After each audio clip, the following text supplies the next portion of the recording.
Goes from May through September. What is it called again? I'm calling Night South. They show it that they got every food under the sun. I don't know what that's at. Mistresses, all of them, and the people they fry the like right up right there. But you have to they take your temperature before they let you in. They got a place up there covered for that. He said in Fordham. On Channel 12.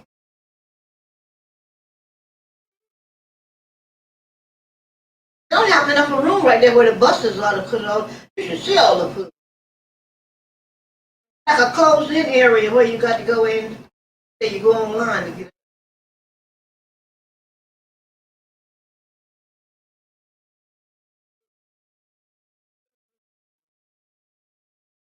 Apples. Oh, it must be steak.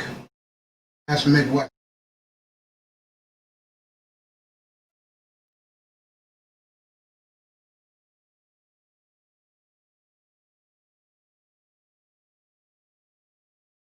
Where at? In the Bronx.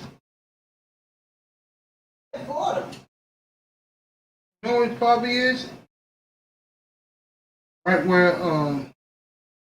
Third Avenue is.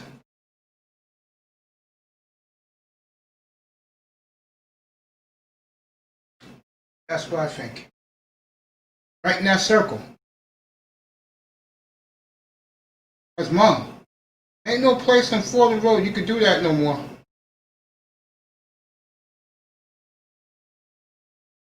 No, safe. Get up here.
Ready, bro?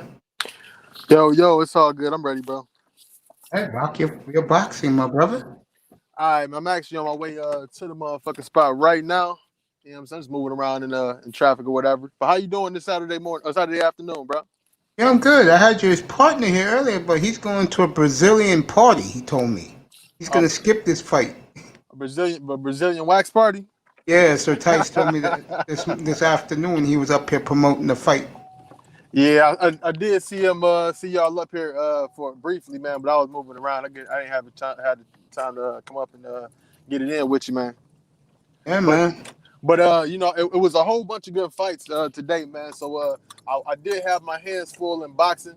I was on combat radio with Ralphie Dawkins in the UK earlier today, covering the Josh Taylor fight. You know what I'm saying? Pretty big deal.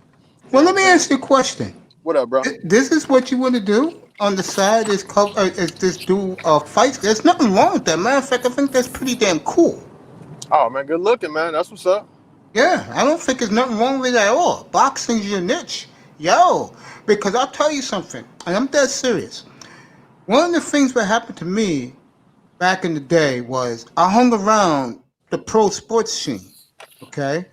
And one of the coolest things about that was after a while, the ball players, they may not really know you, but they acknowledge you. You get what I'm saying? And Okay. a young man like you, and a good-looking young man like you get into the boxing game, bro. I'm telling you, it will open doors for you. I mean that. I'm serious. Well, I'll tell you like this, man. My goal really is to open up a boxing gym in my town, man, because I just think it'd be something positive for young brothers to really I'm saying learn some discipline and learn how to self cultivate. You know what I'm saying, and bond with each other. You know what I'm saying? Yeah, yeah, because boxing, in my opinion, and this is no swipe at it. I think of the major sports in the world today. That's one of the easiest to get into if you want to do that, bro. Because a lot of people don't really follow it. The people who did is old. What's up, Evo Sosa? Come on up, bro.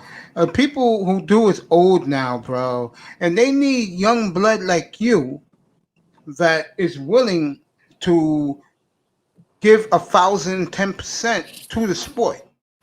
I'm dead serious about that.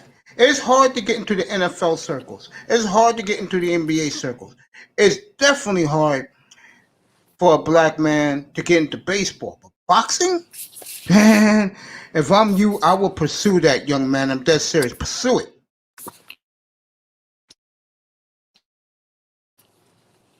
As far as getting into it, it definitely is the probably the easiest sport to get into. It's a poor man's sport. You know what I mean? And who's actually the most dominant at any given time?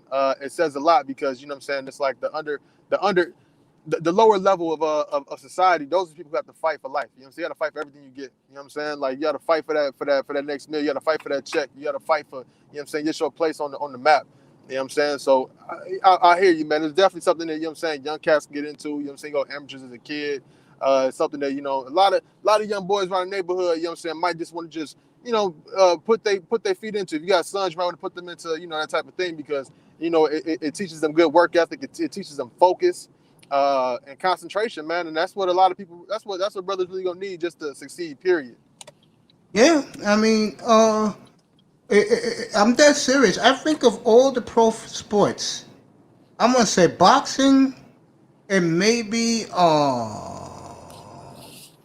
something like gaming to cover or to be in the business is the easiest to get into right now. And you make some nice change doing it too. I'm dead serious. He said gaming. You know what that is? That is popping right now, man, because of the whole Twitch thing and all that. Yeah. Yeah. Yeah, I I kind of think those two are the easiest. I kind of I fell really off do. on the whole video game thing, man. You know what I'm saying? But I got an Xbox One at the crib. But you know what I I'm don't saying? got shit. I don't be playing it like that. I don't got shit, bro. But seriously, boxing, bro. If that's your niche, and I know it is, because you wouldn't have me um, help you out tonight while plugging these fights and covering the fights tonight, bro. Boxing is something that, in my opinion, you can walk into it right now, make some network inside the game, and boom, you'll get you. They'll bring you in, bro. Easy. I mean that. Right. Yeah, I got to put the work in. You know what I'm saying? That's definitely what I'm doing. Boxing, man, boxing belongs to the streets, man. Boxing always belongs to the street. You know what I'm saying? The what you call the undesirables of Yeah. society. You know what I'm saying? They the ones who back boxing. You know, people who regulate boxing is the federal in America is the federal government. You know, the feds they do that. You know what I'm saying? Yeah. Because I mean, when a non-sanctioned fight is assault. You know what I'm saying? So it's Yeah. like, okay, let's regulate it. You know what I'm saying? And the people of the underworld always ran boxing all over the world, man. It's a cash business. You know what I'm Damn saying? right it So is. it's a certain element that goes along with that. You know what I'm saying? So it kind of pulled me to it for those reasons. Yeah, man. I mean, in my opinion, uh, there is still a lifeblood in it. I think Mayweather and these guys, but they have kept it alive through the years. And you don't need a heavyweight to not only promote the sport, but still love the sport, in my opinion. Hmm. You agree with that? I do. You know what I'm saying? As far as the business of boxing, the casual crowd is definitely gonna always be the meat and potatoes of the money. You know what I'm saying? Because you know, only so many people can actually understand the actual sport of boxing. You know what I'm saying? A lot of people, you know what I'm saying, they know how to, you know, I guess you could say throw their hands around, but you know what I'm saying, to actually understand what it is, it's kind of a niche type thing, and being the fact that our society is kind of going toward a less masculine type of way, in the Western world, it's a less of appeal to it. You know what I'm saying? Like some people look at it like, okay, well, boxing, like, okay, well, you know, I'm not really into having to really like throw my hands at somebody type shit. So it's like it's kind of that's the casual audience is definitely important for boxing no matter what. But the thing is for them, man, boxing has been taking their core audience for taking them for granted. You know what I'm saying? Because the actual hardcore fans, they're gonna buy all the fights, walk the band, they're gonna buy the fights, they're gonna support the events. You know what I Yeah. mean? But when you have the mainstream behind you, it makes a big difference, and that's why the heavyweight division is so important because like people look at these giants of men and be like, okay, well, you know, the best skilled heavyweight will whoop anybody in any lower class because he got weight classes for a reason. You know what I'm saying? The bigger dude, you know what I'm saying, laying down the more punishment. You understand? Yeah. So Keep it that's techie. what that is. Keep it techie. Thank you for coming in tonight, my friend, and for you this afternoon. A lot of those Latino cats been getting into boxing and taking over. What do you think about that? That's from Keep It Techie. What do you think about that, Syfe Bud?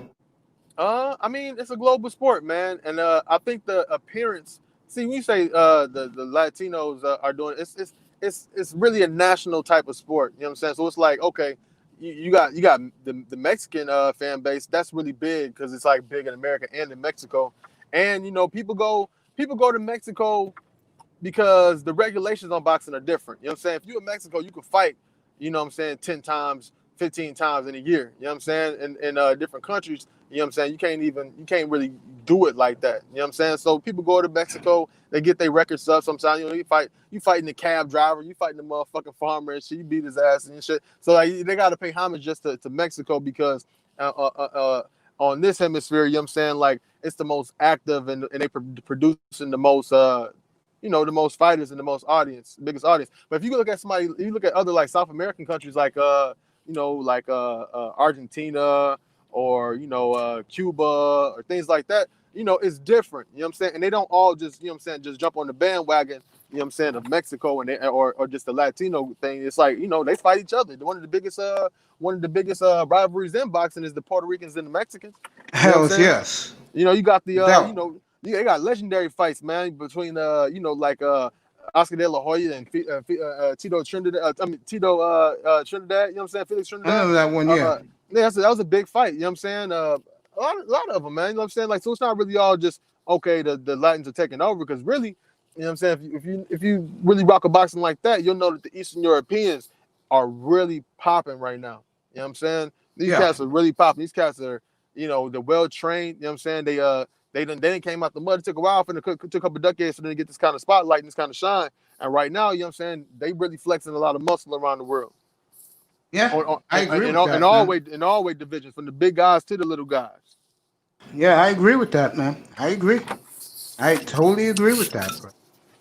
No You doubt. know, we actually gonna be witnessing tonight. You know, in the first Charlo bout with Sergey Dermachenko going against Jamal Charlo. You know, we're gonna be seeing a testament to that right there because I believe Sergey Dermachenko is from Kyrgyzstan, if I'm not Hmm. mistaken. Yeah, the last time he fought against another guy from Kyrgyzstan. You know what I'm saying, Gennady Golovkin, Triple G. You know what I'm saying? It was a hell of a fight. You know what I'm saying? A lot of people think that Sergey Dermachenko beat Triple G. But being the fact that Triple G is a bigger name, you know what I'm saying, he walked out with the W.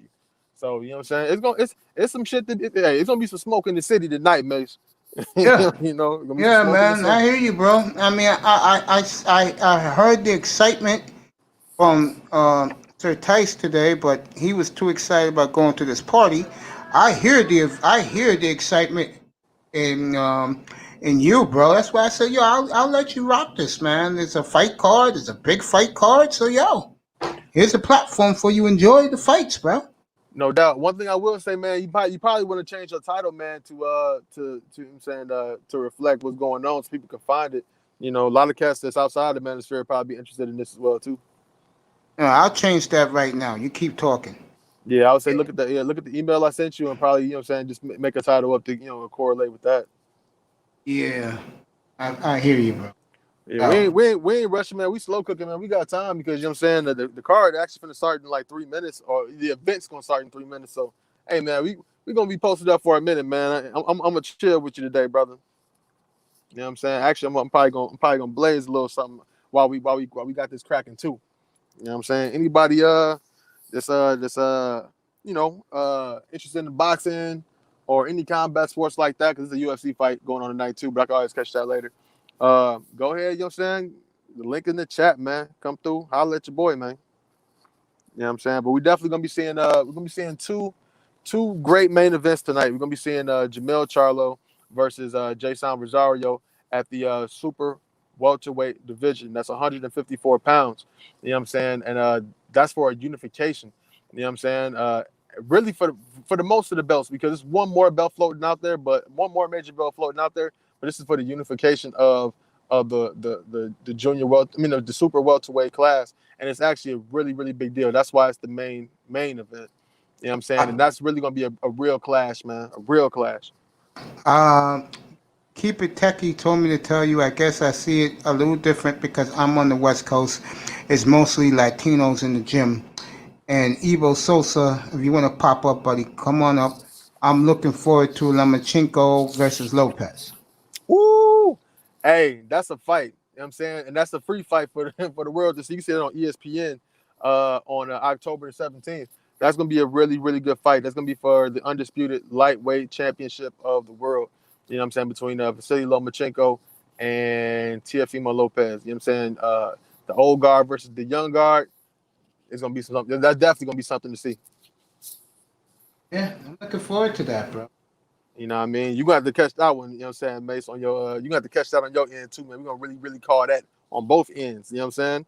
So Yeah, I'll that catch that on the 17th. That's a good Saturday night fight, too. hell yeah. Hell Yeah, I'll yeah. catch that. It's a I'll big deal. catch that. Both of those guys, man, they really athletic, man. Like good footwork on both ends. Good power on both ends too. People give Teofimo Lopez a lot of credit for his power, but truth be told, man, Vasily Lomachenko ain't just all flash movement and footwork, man. Vasily Lomachenko got power. He three class three weight class champion. Uh, and the last weight class he moved up to 130, 135, the lightweight division. He actually stopped the champion to the body on his first run out. You know what I'm saying? At the weight class at 135, and that's kind of unheard of. I mean, you going up in the class. You facing the champion, and you fighting the bigger dude, and you stop him to the body. That says a lot, man. You know what I'm saying? Vasily Lomachenko got power. Yeah, Evo Sosa said to you that this Charlo fight is going to be awesome. Kind of in and out, brother Mace. Thanks for the invite. Not a problem, Evo Sosa. Anytime. And whenever this young man here wants to promote boxing, I'll give him the whole platform for the night, and he's loving it. Mike, what's up, bro? I love you, man. Welcome back in the room, bro. Just chilling, listening. This is fight night tonight here, bro. Gonna be litty like a titty in the city. You feel me? I never heard that one before. That's how we gonna do it, man. We hopping out. Oh man, yeah, it's gonna be fun, man. I mean, let me go change the title real quick while you're See, rocking it. I hope the brother Sir Tice low key slid you the link. You know what I'm saying, to watch it. I don't know, 'cause you're not a big boxing fan, so I don't know if you really gonna go ahead and drop the bread for it. But I had no problem dropping the bread for it. I love the fights. You know what I'm saying. But if you did, go ahead and click on it, man. I want you to watch it with me if you can. But if not, it's all good. I'm gonna give you the blow by blow how I see it. Yeah, man. No, he didn't drop the link. Yeah. If he did, I would hope you wouldn't say it online. Say it online anyway. You don't incriminate yourself. He didn't do that, bro. Give me one of the winks in the head, and I like, nah, he ain't doing it. I think he was more excited, according to him, this afternoon about seeing those Brazilian women at this house party he was going to. Hey, man, I ain't mad at that. Evo Sosa put two boxing gloves. Let's salute this. Let Sean Jefferson get up here, bro. Oh, he's driving. When you get time, get up here for the fights. I guess word is spreading, man. Guys are coming in, man. That's what's up, man. Good for you, bro. That's what's up. Yeah, we've been watching boxing all day, kind of. You know what I'm saying, moving around, I had to do my laundry and shit. But you know what I'm saying, I caught the Josh Taylor fight on the ESPN Plus app. You know what I'm saying, because all right, Josh Taylor is a guy from Scotland. You know what I'm saying, which Scotland ain't really necessarily known in modern times for boxing. You know what I'm saying, but hey, you got talent coming all out of all corners of the earth, man. And Josh Taylor, he's actually he set the fight the other champion at 140, Jose Ramirez, and that's to be announced on when that's going down. But they both have belts. It's for another undisputed championship in that weight class at 140, which is the junior welterweight division. And that's gonna be lit, man, because they both, since the whole Corona thing popped off, they had to take these little tune-up fights or whatever, just stay active or whatever. You know what I'm saying? Because they're supposed to fight each other earlier in the year. Corona popped off, spoiled the plans. So inactivity in boxing is kind of dangerous. You know what I'm saying? Because you going, they don't necessarily come out and say this, but like, you go in there and you fighting somebody with your hands for that long, I mean, low key, you going in there possibly, to the end. You know what I'm saying? This is just an understood type of thing that's going on. You know what I'm saying? And boxing over the years, over the century, a lot of cats lost their lives in the ring because you guys have this constant, pounding, and you know what I'm saying? You guys it's like running a marathon while people throwing hands at you. You know what I'm saying? It's like you in there for 12 rounds, 3-minute rounds. It's a serious sport. You got to be well conditioned. You know what I'm saying? So, you go in there. Yeah. There's a boxing gym like 4 blocks from my house, bro. I see them coming in every morning at 5, bro. And they stay in there till at least noon. 7 hours of work. Sometimes guys do 12 hours. Yeah, Michael Metroke said it's going to be lit. So guys are coming into this room right now, and you're going to do the blow-by-blows. And if you can, since you're a boxing aficionado, score the fights, bro. Oh, definitely. I got my pen and paper ready. Yeah, there you go. Score the fights. I'm pretty sure guys in here, I think some of these guys got the pay-per-view in here. Ooh. So it's coming, guys are coming in. So what's up, my friend? Hello. Salute my brothers. Salute to my friend. Salute, family. Always good to see you, my friend. Good to see you guys. What's your name again? The other brother.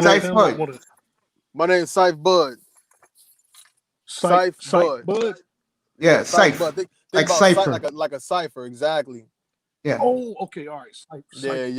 Yeah, he's the big boxing aficionado, so doing some double line. I'm gonna let him do the fight tonight. You're welcome to stay up all the way through the cards, bro. Not a problem. So stay up here. Enjoy. Yeah, so I'm gonna dip in for a little while, man. I took a little break from my duties. I got like 1 day off I hear this you, week to bro. handle all types of shit. But And I yeah, appreciate man. what you said about me the other day, bro. I really appreciate that the other night, man. One love back to you, my brother. Really mean Thank you, that, man. bro. Got to keep it real. Got to tell the truth. I reckon it don't take much to recognize good people, man. You know, I especially appreciate you. reading their word chat rooms and things. And I can tell you're a good brother, man. So thank you for having me on. And hey, thank you for coming, bro. Sight Bud, you got another fan. It's packing the room, bro. that's what's up, man. I'm finna drop my link in the chat. You might have to do it yourself. I'm gonna drop it in the private chat. You can drop a link to my channel. All right, we Let me check see it what I out. can do. I Yeah, guess I'm. I got Let's see what I got to going sub on. to that.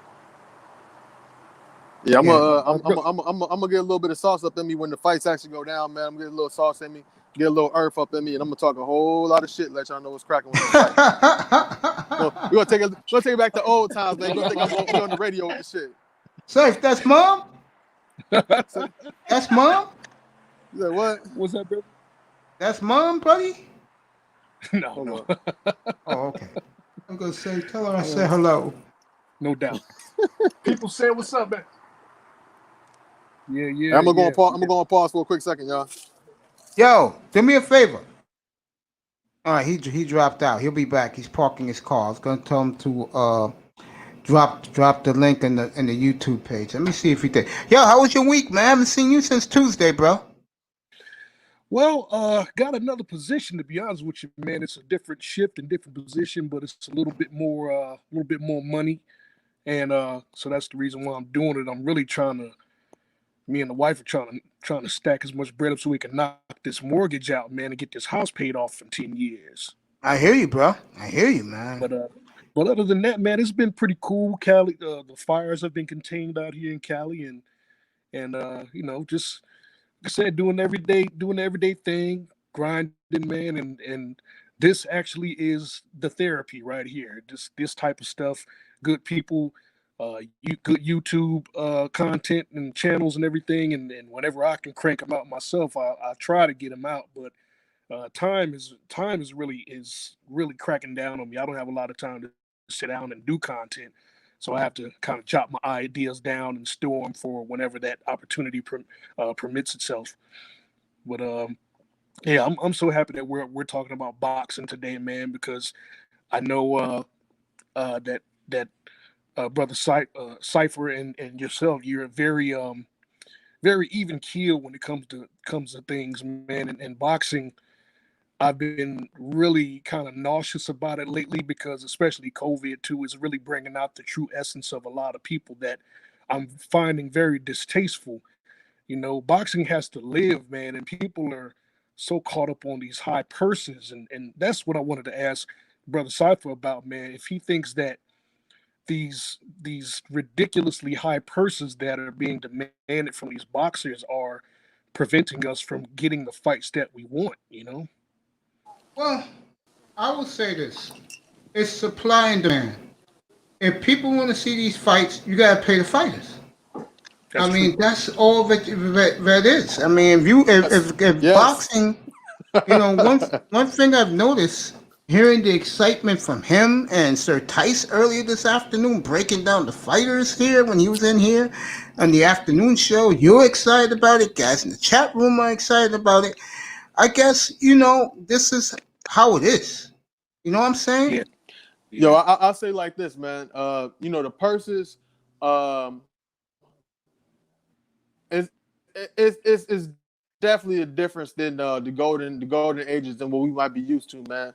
I mean, the purses are a lot bigger right now, and honestly, it's not that it's really because companies are at war with each other. You know what I'm saying? They're in Yeah. competition with each other, and it's like the whole politics behind them trying to get their bread, making sure their fighters aren't going to another promoting company or another network rather, because they're two yeah, different things. You know what I'm saying? Like these networks are going to these promoters and saying like, hey, what fighters you got? You know what I'm saying? Okay, how many fights can you put in a year for me? Who out the band? Da da da da da.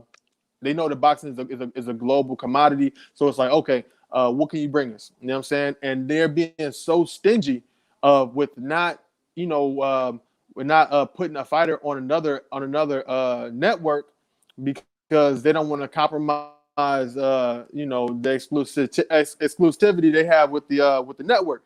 So it's like, okay, well, these guys could be fighting each other, but guess what? I fight on ESPN. I fight on Showtime. I fight on Fox. So what I'm saying, even though we might be ranked, we might be ranked in the same weight class, and we'll have to bam, or I might have a belt and you might have a belt in the weight class. We can't unify, and if they don't, and if people don't unify, you're just a belt holder. You're not really a champion. You know what I'm saying? Like it shouldn't be he a champion, I'm a champion too. Fuck that. It ain't about that. It's about the best fighting the best. Wow. They're fighters too much too early.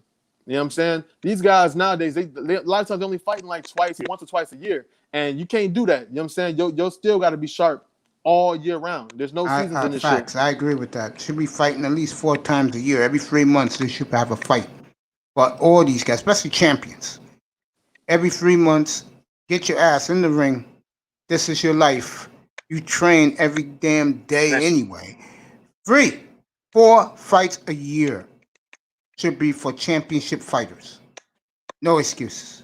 This is why you have mandatories. You know what I'm saying? Okay, somebody in that ranking system, they have to get their chance. Okay, that's cool. You only get 1 mandatory a year. A lot of times they don't even necessarily be forced them, depending on what sanctioning body you got a belt under. You know what I'm saying? Like you got all these extra, baby belts that ain't really real belts. You know what I'm saying? Like you got interim belts and silver belts, diamond belts, all this extra shit. Look, it should only really be 1 belt per sanctioning body. You know what I'm saying? But the thing is, though, you got these promoters that's like, okay, well, I'm promising to give you a championship fight on your network. But the thing is, the sanctioning bodies are so corrupt, they'll just fuck around and just make up a bullshit ass belt out of nowhere and just say, okay, this ain't the real belt, but it's a belt. It's the diamond belt, or it's the silver belt, or it's some interim belt, some bullshit or whatever like that. And it's like they pretty much finessing the networks, and the promoters are finessing the fans at the same time. They want to, you know what I'm saying? They want all the bread, basically. You know what I'm saying? And, I understand. Yeah. And the fact of the matter is, it's a lot of money to go around because globally, people can do it, but the promoters are being really stingy with their fighters, and it's affecting the sport itself.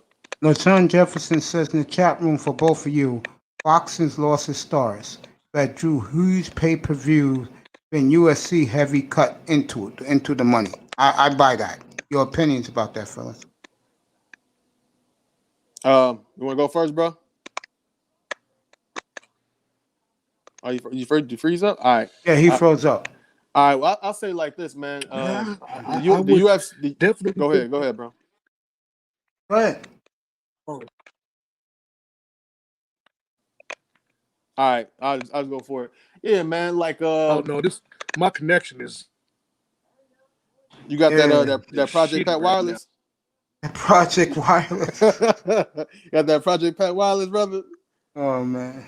I was fucking with you, man. Yeah, man, we're just kidding around, bro. Get it back together again. One more thing. He says, sorry, can't train for knockout. Yet, damn, there's a lot of dodging in boxing now. Well, he's basically saying that guys are ducking the, let's just say... you definitely train for a knockout. Yeah, that's what he's saying, yeah.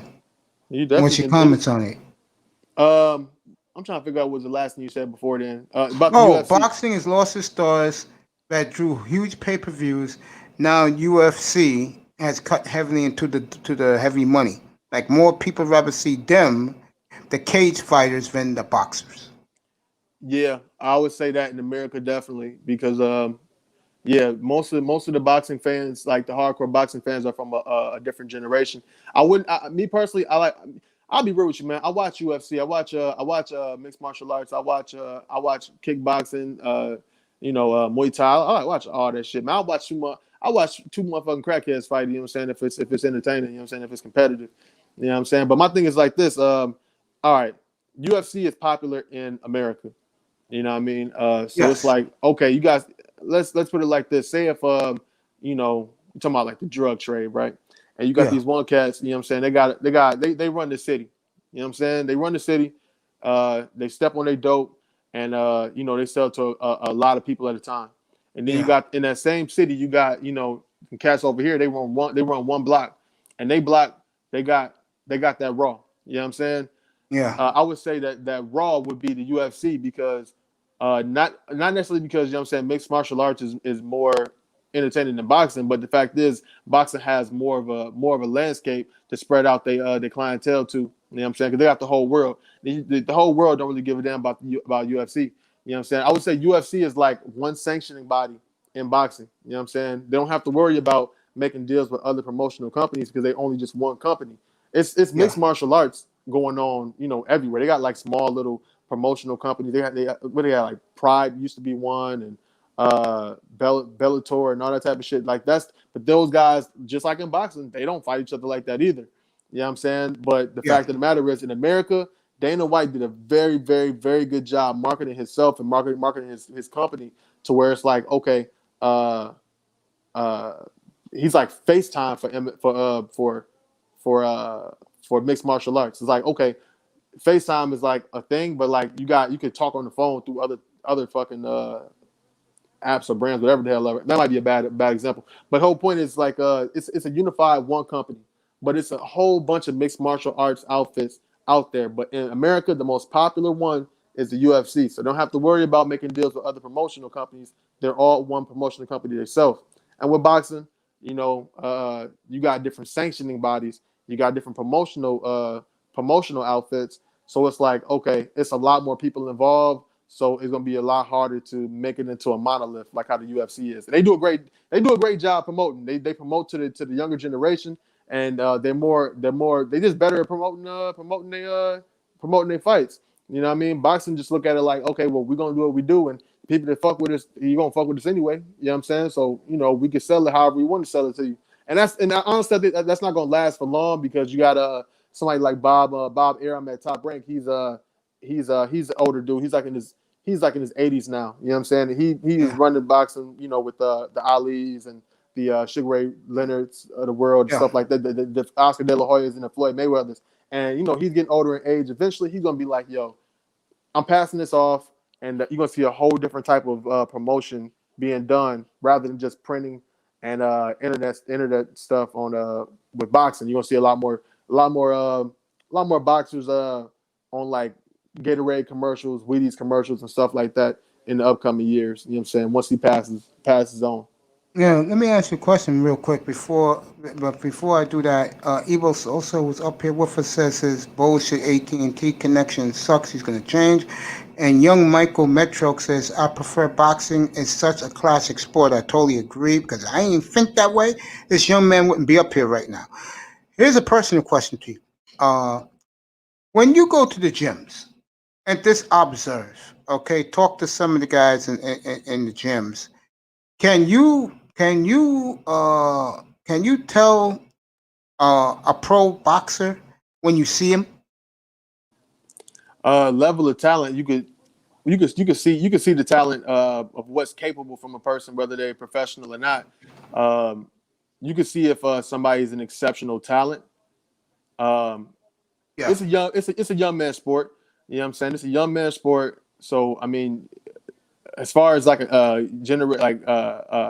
accumulating ring knowledge and ring IQ and just fighting like understanding, that comes later in your life. Like I put it like this: uh, when a fighter meets his prime is when his physical capabilities actually meet up with his intellectual capabilities. You know what I'm saying? And depending Yeah, I on what know weight exactly class what you're that is, saying. Yeah. yeah, depending on what weight class that is, that might be by in your early 20s or your early to mid 30s. The bigger the guy is, the longer it takes for full maturation.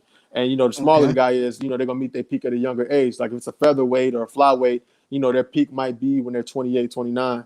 You know what I'm saying? And just like with any animals, you know what I'm saying, the bigger animals they age differently. You know what I'm saying? So but I would say you can see who has exceptional attributes. You know what I Yeah. mean? Like, okay, you can see the trajectory of a person's punches, or how hard they throw and how fast they are, how good those reflexes are and all that type of stuff. You know, so all that tangible stuff, you can see that. And I mean, some cats do really good in do good as amateurs. You know what I'm saying, and do good in the Olympics and stuff like that because they fight in a more amateur style. You know, just Yeah. sick moves, scoring points. And then you got some people that that have a style that's better for the professional fighting because professional fighting, they're not there is no standing 8 counts and stuff like that. It's like, yo, I'm gonna fuck you up. You know what I'm saying? Like you up here, I'm hitting everything on you. You know what I'm saying? If I want to grab you a little bit, I'm gonna grab on you. If I want to, hook that underhook your arms and hit you on this side while the referee, all that's it's a fight. Like it's a fair game. No headgear, all that shit. Like we in there. And you know what I'm saying? A big misconception that casual fans have is these guys got these big ass gloves on. They're not hurting each other. Man, look, these motherfuckers punch hard. Yeah. Even the little guys, they punch hard, man. Like that those gloves are to protect your hands. They ain't there to protect that person. You know what I mean? And these cats in the professional boxing, the way they punch, man, they punch it's not even the same as a guy in MMA. You know what I'm saying? They don't have the same muscle memory as a boxer. That's why they don't even call it punch. They call it striking in MMA. You know what I'm saying? These niggas in boxing, they punch, okay, and they'll punch your lights out. Evo Sosa just said, I was just thinking of Bob Arum. The dude's is prehistoric. Buster Douglas versus Mike Tyson from Mr. Miami. Muhammad Ali is the GOAT. I agree with that. Continue, young Syph, but Yeah, Ali is the GOAT. Ali is the GOAT. You know what I'm saying? Ain't no point in really arguing that. You told me to come to greatness, man. Ali, man, it's a reason why, you know what I'm saying, like uh Ali is so great, man. You even got somebody like Bruce Lee who looked at Ali and said, wow, I can learn from this dude. You know what I'm saying? Like as far as the footwork and all these type of things, man, Bruce Lee was directly influenced by, a young Cassius Clay. You know what I'm saying? So I mean, that's all around greatness, man. If you want to go to the real boxing heads and talk about who's the greatest, more than likely they're gonna tell you 9 times out of 10 that Sugar Ray Robinson is the greatest, and he very well may be the best person to ever put on 2 pair of gloves. Like like Ali said himself, he said, "Hey, pound for pound, Sugar Ray Robinson is the best man to ever lace up two gloves."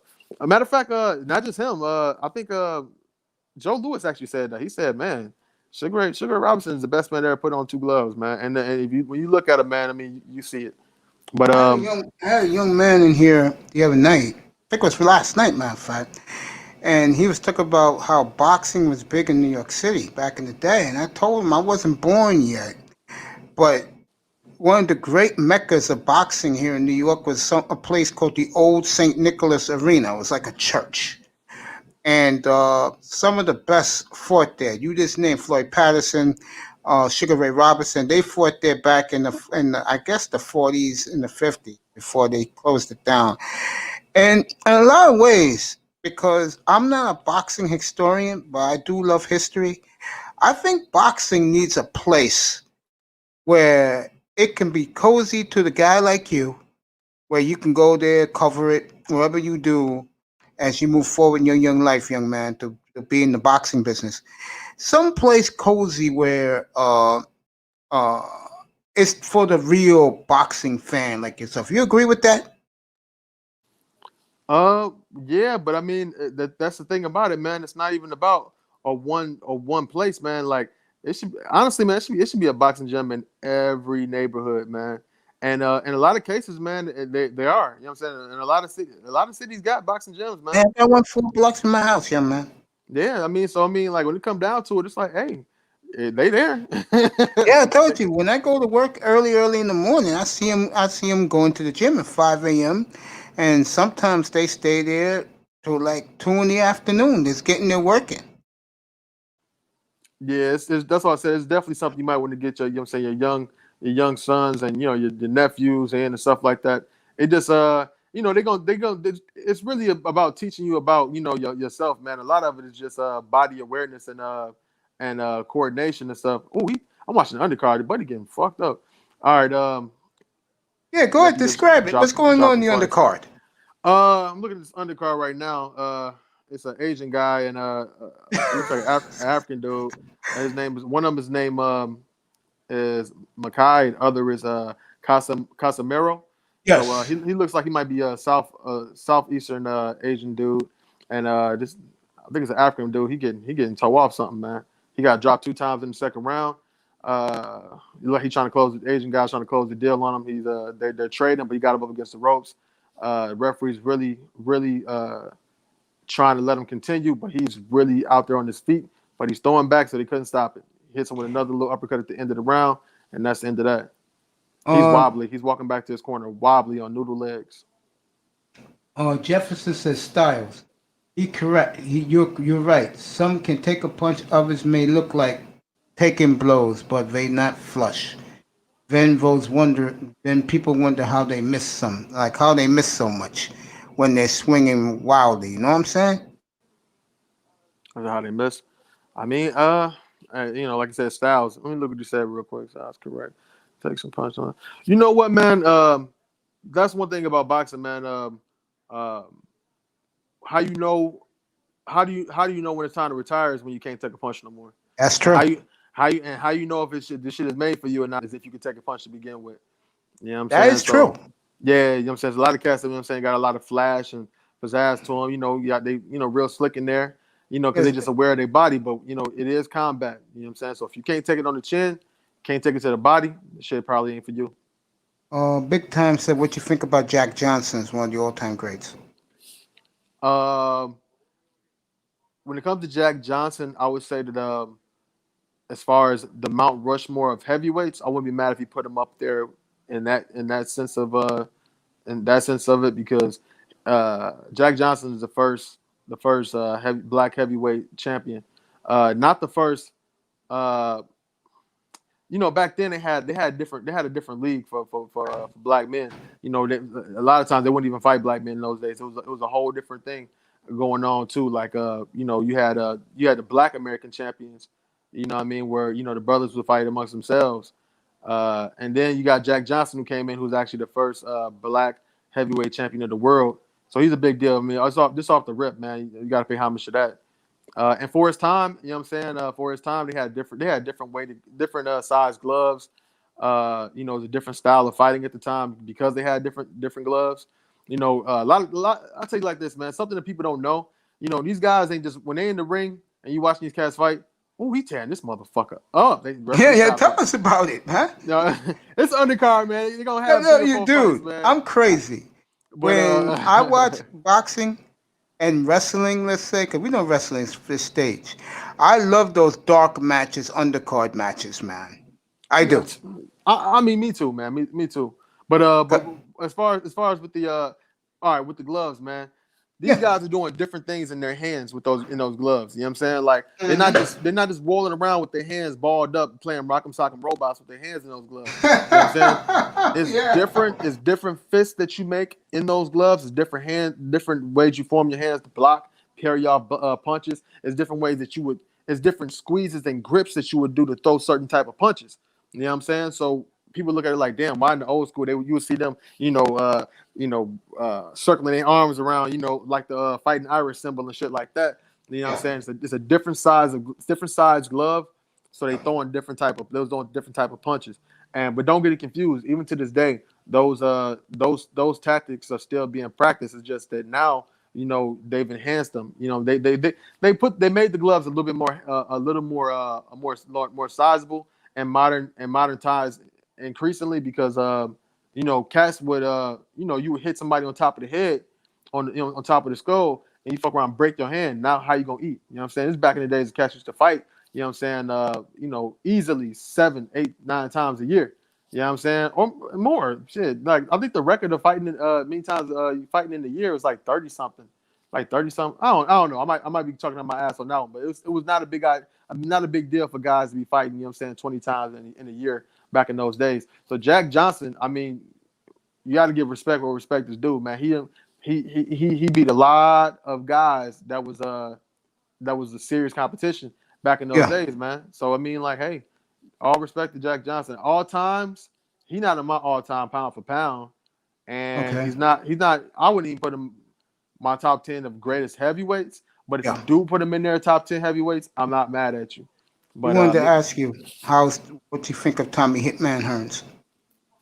Thomas Hitman Hearns, out of Detroit. Thomas Hearns is definitely a great. Had great power.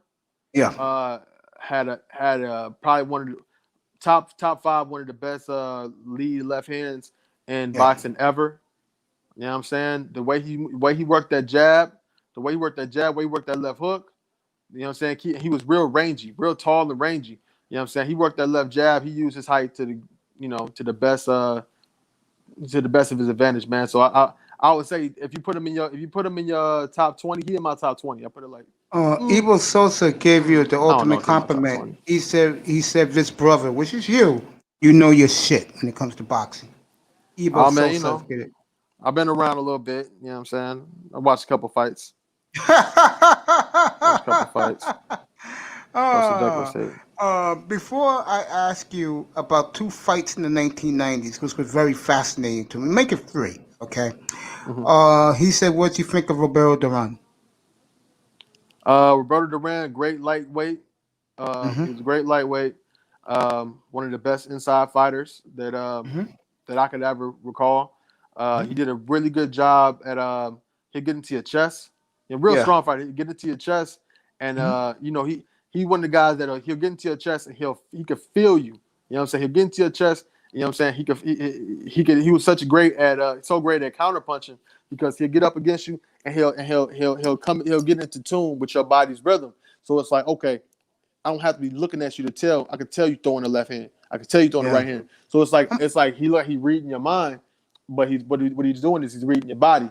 You know what I'm saying? When you flex in this way, like you flex to the left like that, I can tell you throwing this left hook. You know what I'm saying? I can tell you doing that. When you posturing to put me up like this with your shoulder, I can tell you going for the uppercut. You know what I'm saying? He probably did one of the best jobs at infighting in boxing history.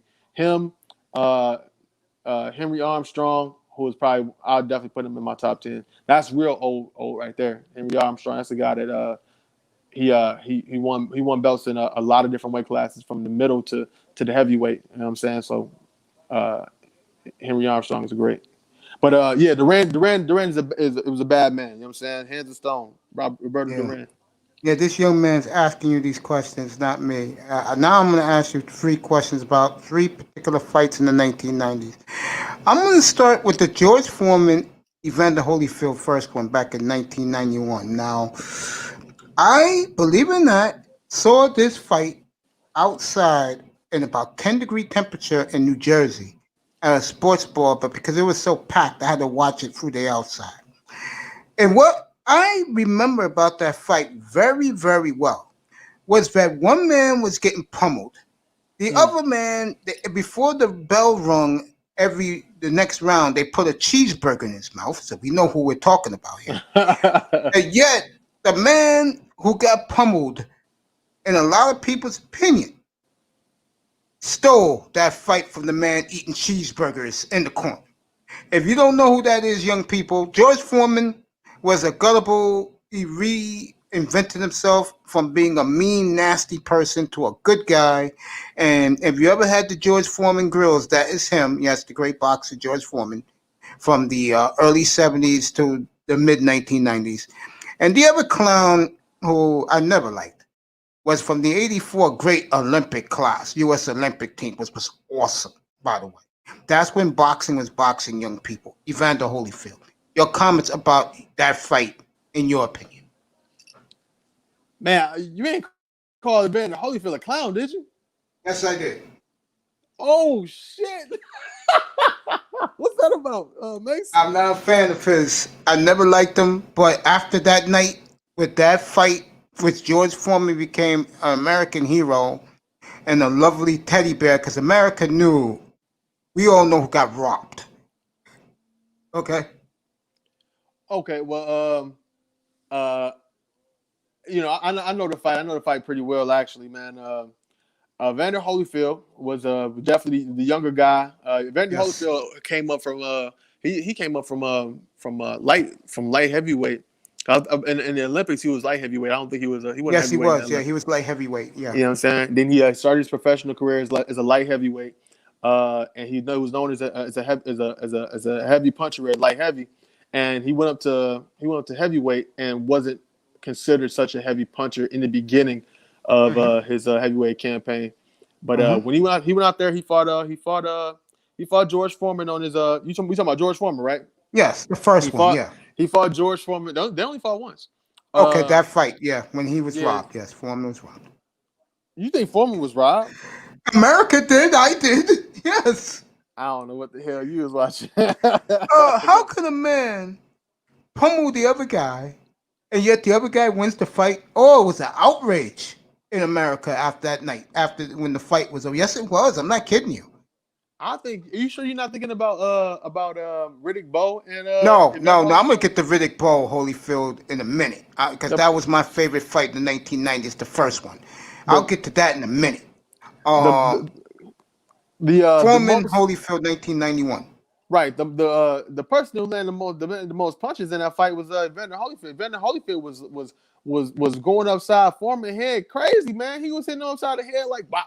He hit him like I can't remember what round it was. It was one of the greatest rounds. Round 10. Round 10. He hit Foreman upside the head like 10 times unanswered, man. Like with I remember that. Yeah. You know what I'm saying? He was teeing off on him just You know what I'm saying? And Foreman really was was pacing himself, and him being such a big guy, you know what I'm saying? He was real durable, you know what I'm saying? Like he wasn't he didn't get dropped, but he almost got dropped. He almost got stopped, man.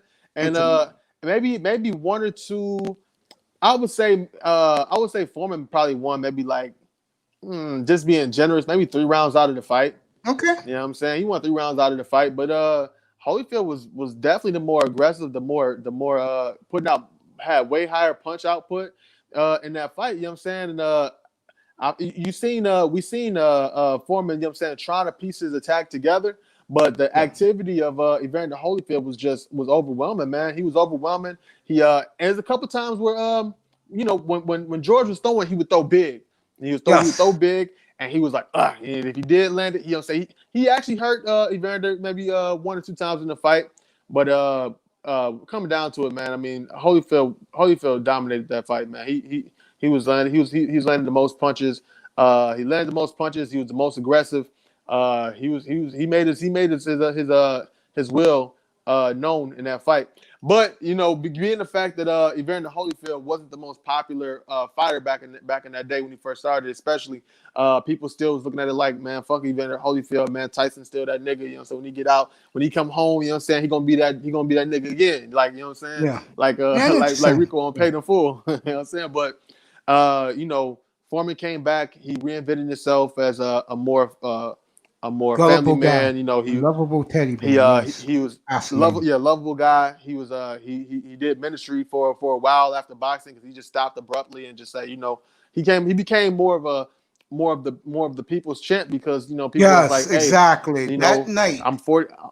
Yeah, I'm 40 years old, but 40 ain't no death wish. That night he was a clown. Going into that fight, people was laughing at him. Yeah. After that fight, America fell in love with him. It's amazing. And then Holyfield, who was a good guy to the American public, because again, and we lost Mark Breland earlier this year, and he's from here, and he was represented New York proudly, I might add, in that '84 Olympic team. God bless his soul. I've never seen a fighter like Evander Holyfield who went from Mr. Nice Guy to the American public to the villain because of that fight. See, so many people fell in love with George Foreman. I was one of them. I never liked Foreman. I fell in love with him too after that fight. I did.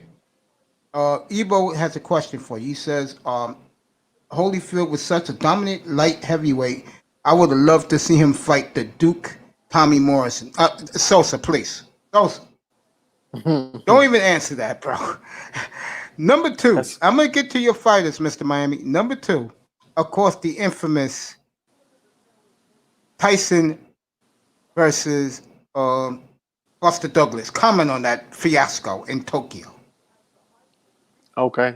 Before I do though, Tommy Morrison and the Holyfield fight, that would have been fireworks right there.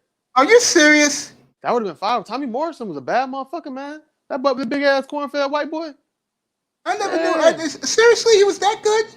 He was good. He was you know, just off of his just natural, just his physique. He had the power. He had the technique. He was a good fighter, man. He beat Foreman. You know what I'm saying? All right, here you go. Legion of Knicks, and get your asses up here, you in big time. This might be one of the greatest sports nights. Lakers, Nuggets, the Charlo fights. Azanesia versus Costa. Comment on that one. Azanesia versus Costa tonight. Cypher, comment on that one. My bad. I had to. It's okay. Indonesia versus Costa. Who are these guys? Explain it to guys like me. Costa Zoo? Yeah. Let me see what name. Who said that? Legion of Knicks. I'll pop it up for you. I'll pop it up on the screen for you. There you go. Oh, okay. I see. I'll be real with you, man. I'm not even hip to that Costa. Costa. You said Costa. I think my Costa. They be looking at the spelling. I'm like, nah, he ain't talking about Costa Zoo. I don't know. What? They fought tonight? Yeah, I get a Legion. Come up, bro. I put the link in. Come up, bro. Yeah, put your come up and join us. Big time. Come up and join us, bro. Oh, he's talking about the UFC fight. That's why. That's on ESPN tonight. Oh yeah. See, I got the ESPN Plus app, so I think I got that fight for free too. I'm gonna have to catch it on the playback. You know what I'm What's up, Legion? Yo, what's good, everybody? Go ahead, talk to Cypher. This is his platform tonight. Oh nah, he could cook, man. I was just talking about the UFC fight. I'm a big UFC head too, man. So we was talking about that a few minutes ago, matter of fact. Hey, matter of fact, speak on it, man. Because what's the brother's name? Israel Adesanya. Yeah. He's like the new generation of John Bones Jones, right? Yeah, he talks a lot of shit. He's talking shit to John Bones Jones, but I mean, this is why I like this fight a lot, because he's a precision guy, right? Like, he is like connecting punches, because he's fairly skinny, but he's very technical. But this dude Costa, I don't know what they feed into these dudes down in Brazil, man, but this dude is a freaking monster. And I mean, it's like, this is gonna be a fireworks type of fight. So I'm actually gonna watch the two Charlo fights at my boy's house, but I'm gonna try to have to order it on my phone or something, because I can't miss the Costa fight either.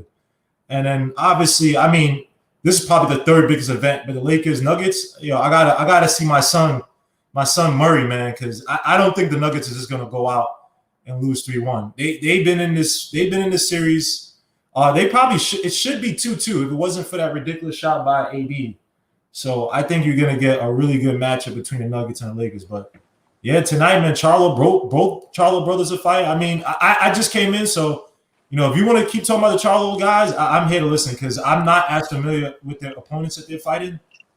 No. I need to charge my phone anyway, man. Go ahead, click on that UFC thing, because I do know I'm familiar with the brother. I actually seen them fight in different outfits other than the UFC. I seen them fight in I think maybe in Bellator or some shit. You know what I'm saying? I know he's been around, and I seen his style, but I don't know the guy Costa. I don't really know his style. Like, what's his discipline? Costa, I don't even know. I think it's just straight brawl. Like, dude, if you watch this guy, I mean, he's a freaking monster.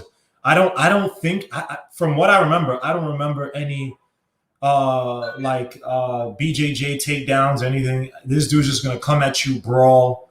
Yeah, I don't know how to really explain this out. Adesanya is more precision. I believe he does. I'm pretty sure he does BJJ. And there's some Muay Thai because he did do kickboxing in his earlier career.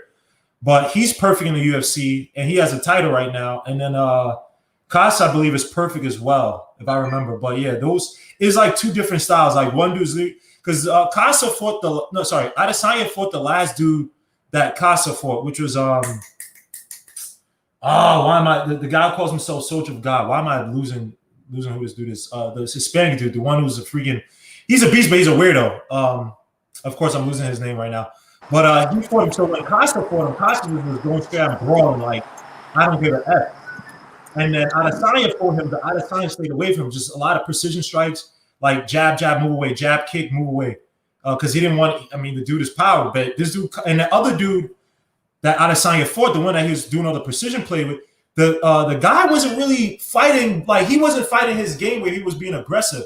Adesanya, and because they've been talking ish, Adesanya's going to try to take this dude's head off. I mean, this is not Khabib versus Conor McGregor level of terms like they both guys want to kill each other, but both guys do not like each other. At the weigh-ins, they were about to fight. One threw the gi rope at the other dude, and they were about to fight. I mean, this is he threw a white belt at he threw a white belt at him on some disrespectful type shit. I did see that. Yeah. He threw the belt gi, the gi belt, excuse me, Adam, and on some because Adesanya always talks about how he's in this discipline. I think he's a black belt and BJJ and all that stuff. And Costa's like Costa don't give a damn. Only thing about Costa though, I don't know what the hell. It looks like he's doing some steroids, man, because the way he's built, it looks awkward. It looks like the dude has, bro, when you have, now people who have used steroids told me, when you can tell somebody is on something when they have the build and the speed, right? Because you usually sacrifice one for the other, right? When you have a lot of muscle, you really can't move as well. You're not as agile. You're not as explosive, unless you have a natural amount of fast twitch muscle, which is rare. Some people just have that, right? You see some big bodybuilders who could like backflip and they've never touched a steroid in their life, stuff like that. But then when you look at this guy Costa, son, like I'm telling you, he looks like a genetic freak. But I don't know, in Brazil, man, they got a lot of stuff they be doing in Brazil, man. A lot of their fighters come back hot, like Vitor Belfort. He was doing testosterone replacement therapy. Once the UFC was like, nah, you can't do that anymore, then he wasn't the same. It's like they call him TRT Vitor. Like when he was on TRT, he was like, dude, he was an effing machine. So tonight should be fun, man. Tonight, but I gotta watch the trial fight. I feel so bad because my boy is so big into boxing, and all his family's into boxing, and all the friends that we know is like into boxing like that. And I just feel like off because I'm not big on the Charlo bros like that. But I know like they're relatively good. I know one of the Charlos, they had a draw with one dude and then came back and beat him, right? Had a rematch with him? Actually, he took an L. He took an L in a split decision. That's Jamel Charlo. He took an L to Tony Harrison. Harrison. Yeah. Tony Harrison's actually real nice. They had a rematch and Charlo came back and knocked him out. Right. Yeah. So yeah, tonight and who's the other guy? I don't know, the European sounding dude. Vialia. I don't know. His name is Sergey Dermachenko. Oh, I didn't even get that right. Is he good? Yeah, he's actually. My bad. He's actually really, really good. He fought against Triple G, and in his last fight, and honestly, I feel like he beat Triple G, and a lot of people do. People call it. It looked like a robbery to me. So Triple G. Like after the Canelo fights, is like, is it that the allure fell off that he wasn't as good as everybody made him seem to be, or what's up with Triple G? Well, I'll say it like this, man. He's 38 years old now. You know what I'm saying? So he ain't no spring chicken, man. I really think that when he fought Canelo, that was him at his peak, and he's on a decline physically, and they've been trying to get that trilogy popping. You know what I'm saying? Just for the strength of the money. That's a whole political thing within itself as far as the network goes. But Canelo was his toughest opposition. And and honestly, I feel like Triple G won the first fight. Be real with you. When I was looking at it, I'm like, look, Triple G won that first fight. They called it a draw, but hey, it is what it is. You know what I'm saying? He's on the decline, and on top of that, man, I think since Sergey Dermachenko was his last opponent, I think it's a shoe in for Charlo to come in and just and fight Triple G after that and unify the belts, and maybe get a super fight with Canelo, and that should be lit as fuck. Because people don't want to see that Triple G Canelo fight 3. No, I don't want to see that shit. You know what I'm saying? It's already been settled. But if you get Jamel Charlo versus Canelo Alvarez, nigga, that shit's gonna be like on some Super Bowl type level shit. They're gonna promote the fuck out that fight. You think Jamel Charlo's at that level to fight Canelo? Because I was reluctant on Canelo, but I got to give him credit. He is, in terms of just being, because I thought when he first came on the scene, or not say first came on the scene, when he was rising to prominence, right? And they try to, obviously before the Mayweather fight, they were trying to fashion as this, the next big, Mexican fight. And I watched a lot of his fights, before he fought Mayweather, and I felt he was just mostly power. He was just mostly like a power guy. I forgot which fight I was fighting. It wasn't the Triple G fight. But I said, I don't know, maybe it's just me, maybe it's my ignorance, but I was like, yo, this dude's footwork has improved big time compared to what I'm like, bro, like his footwork, like this dude is, I'm not saying he's Pernell Whitaker or Mayweather level like that, but I thought for relative to where he was when he first came or when I first started watching him, I was like, nah, this dude might be a problem, man. And you get your ass whooped good enough, you're gonna learn the lesson. You know what I'm saying? Like he fought. There you go. To who's this bum ass British dude that always has a speed, but he always gets knocked out. Weak chin. Indian English dude. Oh, Amir Khan. Amir Khan. I remember Freddie Roach was like, "Yo, you need to improve your damn footwork, or you're gonna keep getting knocked out." And he left Roach. Freddie Roach is right, dog. Like Amir Khan has always had that speed, but that chin, because Amir Khan wants to stay in there. He wants to throw this combo, then he wants to start brawling, which I'm like, dog, you are not a brawler.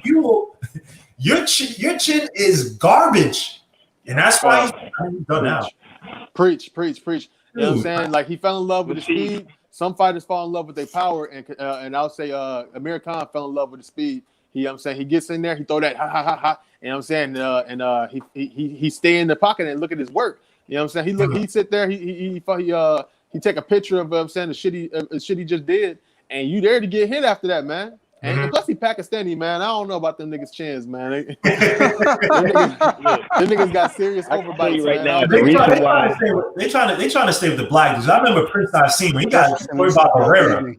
When Prince Nassim got destroyed, I was like, yo, when I was watching Prince Nassim in the mid-90s, I was like, yo, this dude's gonna get knocked the F out, man. And Barrera didn't knock him out, but Barrera punished. Yeah, he handled him. And he never fought after that. You saw the black fighters, we can have that swag because look, we've grown up fighting the projects. We've grown up fighting.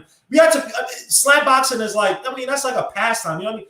But it's like these dudes they come and they try to imitate us. And some of these obviously there are other great fighters who aren't black. I'm not saying that, but when you start doing the flashy, showy stuff, American was never flashy, showy, but it's like, bro, you trying to sit there and brawl, bro. You got the speed, but chin is a genetic thing. There are people like Lennox Lewis is one of the greatest boxers of all time to me, and I didn't like him, but he has a terrible chin.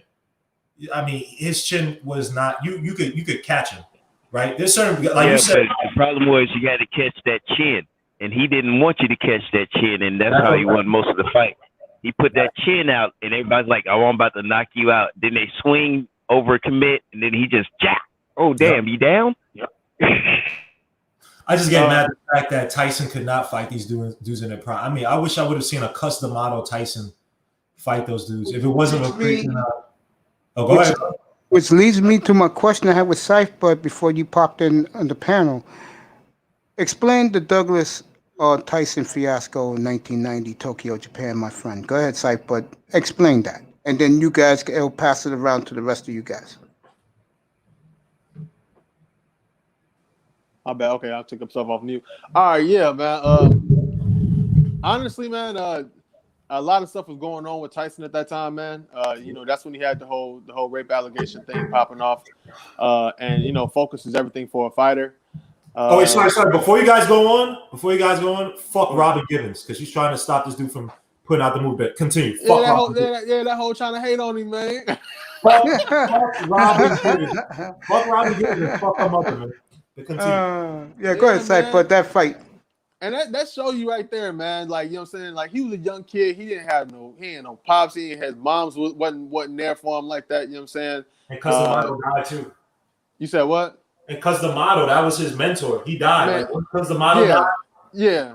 But you know what? Like, Cuss pretty much adopted him, man. Yeah, he moved in with them when he was a teenager, man. Mm-hmm. You know what I'm saying? Like the way that Cuss molded him, he molded him like a father.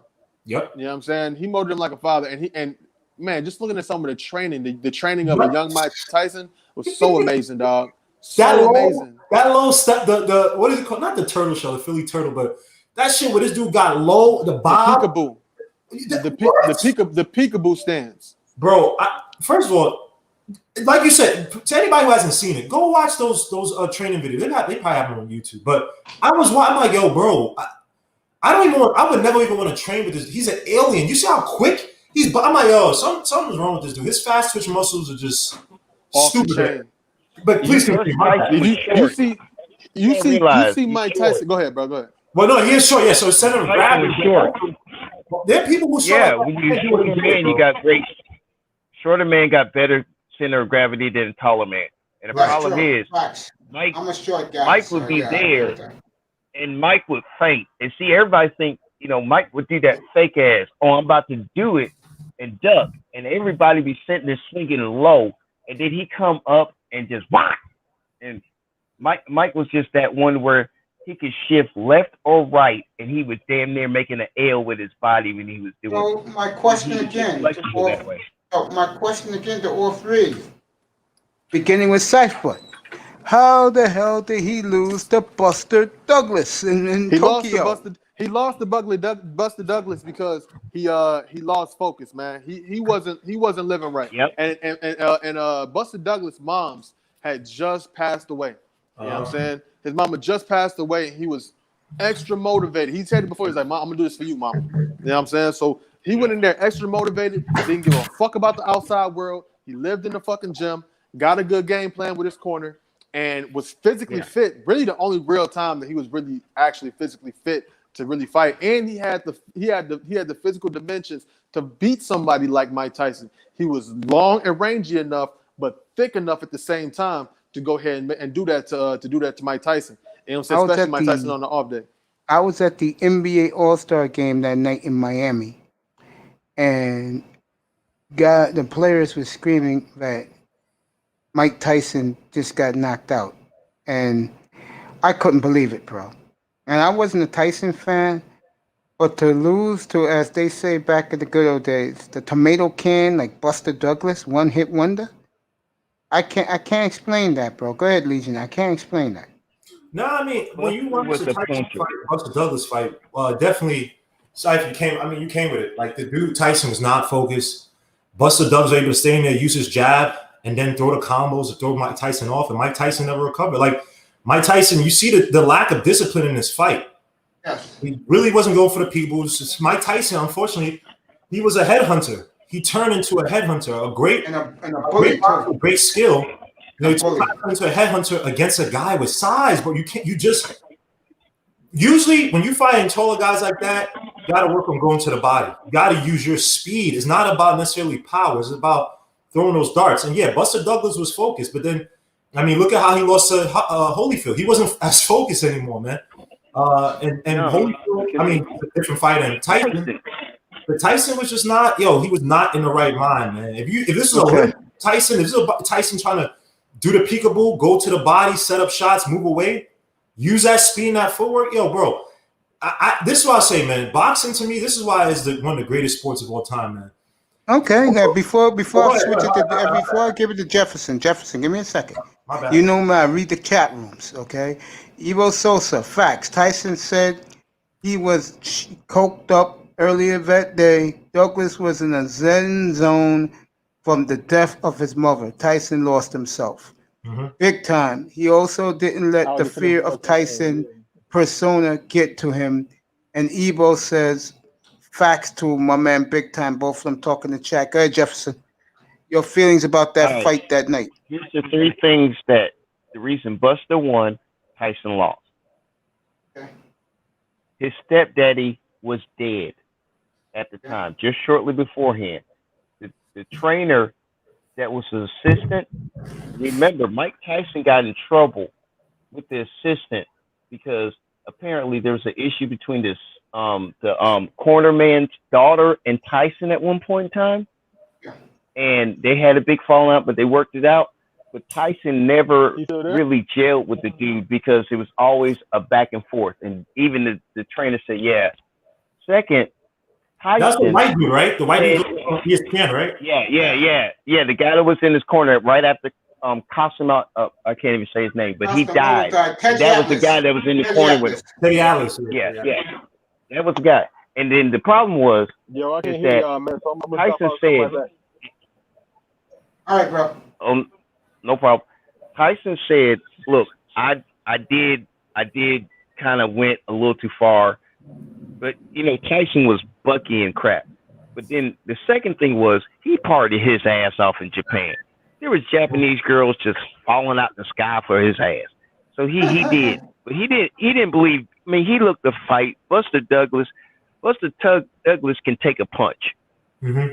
And it's true that Buster Douglas had the reach, but Tyson is like a T-Rex swinging. Buster was squatting down, leaning his head ahead of him, as far as he could. Tyson swing, he just rolled back and then just go long punch and hit his ass. Mm-hmm. And then the next thing was Tyson's problem was he was headhunting, and I'm not gonna lie. Mm-hmm. I watched that fight, and my buddy said, "What you gonna bet?" I said, "Dude, you need to bet on Douglas." You know what? My buddy said, "I'll make a $100 bet on Vegas because the odds is 60-1." Woo! That was you, Shyt Bud? Dude, Yeah, Shyt you Bud know Mike is how out. pissed off I was. I didn't Yeah, I make hear the bet you. because I But said, you "Nah." faded. You didn't bet? Dude, worst ever. I knew it, and Pop so back in. pissed off I didn't. Trust me. But that fight, I paid for you, and I've seen it. Tyson think he got him in the corner, and then Douglas do that. Hit me in the belly. I got enough belly fat, but he's rolling. And the only thing he's doing is he's hitting fat in the gut. But the problem is, as soon as he did it, he's going full commit because now he's getting pissed off. You should Shyt, be you can here hear in us the now? third round. Yeah, your mic, it sounds like you're far away. Check your headphones, bro. Me, sir? No, Shyt Okay. Bud. Check your headphones. Jefferson, keep rocking. And then Mike Tyson get pissed after the third round and you ain't knocked the fuck out. Mm-hmm. Yeah. He start going crazy and shit. And then when he start doing it, he left his ass open because one thing Mike did, when he threw a punch, he always had that other hand up to protect him while he was swinging. Mm-hmm. And since he's so compact, he swings with his right, his shoulder's coming up. And if he swings with his left, his shoulder's coming up. So he's kind of got some protection. But he was just winging it. And then Douglas just kept jabbing him. Mm-hmm. And he doing them short crosses, them little jabby Sorry for putting the uppercuts link. and stuff. Yep. And the thing was, he kept distance. He kept tapping him. And then as soon as he hit a rope, he bounced off it. And then after the fifth round, Tyson done swung his ass out, and he was pretty much done. Yep. It looked like he quit. And when he got hit and he fell, and he's sitting there trying to figure out where his mouthpiece is, every damn thing else, he looking around, and it looked like he almost want to wave in the crowd kind of crap. He gave the hell up. And and I saw him look in the corner, and he was looking for Casamano, and he wasn't there. Damn. And it's like, he always depended on him to center him up. Look, you're going too hard, Mike. You need it. I mean, if you watch any fight and Casamano in that corner, man, he is correcting Mike Tyson. Mike Tyson was like, okay, I'm swinging too much. Next thing you know, Casamano, you need to tighten up. You need to calm down. You need to focus. Where's his head at? Where's his body at? Them don't move. Hit it. And next thing you know, dude's knocked the hell out. He was looking for help, but he didn't have it. He didn't have that moral support because, honestly, if it wasn't for that man, Mike Tyson probably be dead or serving a lifetime in prison. Yeah. Evo Sosa says, I'm going to let you rock in a second, Legion. Evo Sosa said, oh, yeah, Atlas pulled the pistol out on him for that shit. The girl was 14 years old. Yeah, I remember it. Yeah, I was big boxing. I mean, I used to box until like my amateur time, and that dude like knocked me the hell out. I said, I don't like getting hit no more. Oh man, that's a good one, bro. That's a good one. Wow. I'm gonna wait for Shyt Bud for my next fight of the '90s. I'm gonna let you guys just talk it up about this fight tonight. I know Shyt Bud was gonna give us the fight, so that's why I brought him up here tonight because I really don't know the boxing anymore.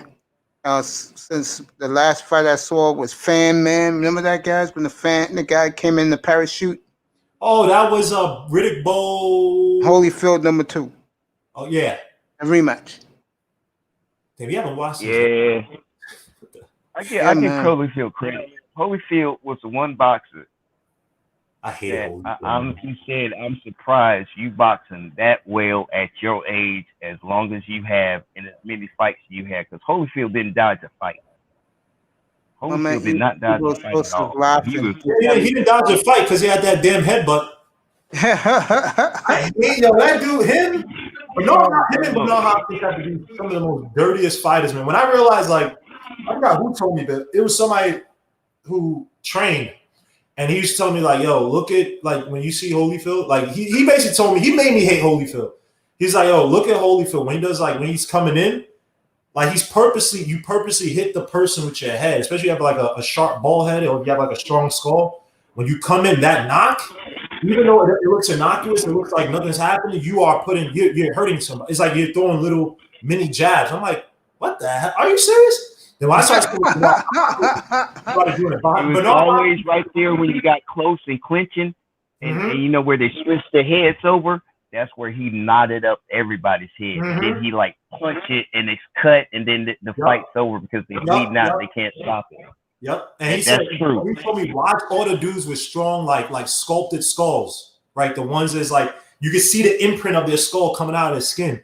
It's like those dudes they're always taught to basically headbutt. You come in, boom, jab, you're clinching, boom, boom, boom, boom, come out, go back in, boom. Like when you know the other dude's not gonna throw a combo, you throwing a combo real quick to get close, clinch. That's when you throw the headbutt, and you can do like you said, come in, cut the dude.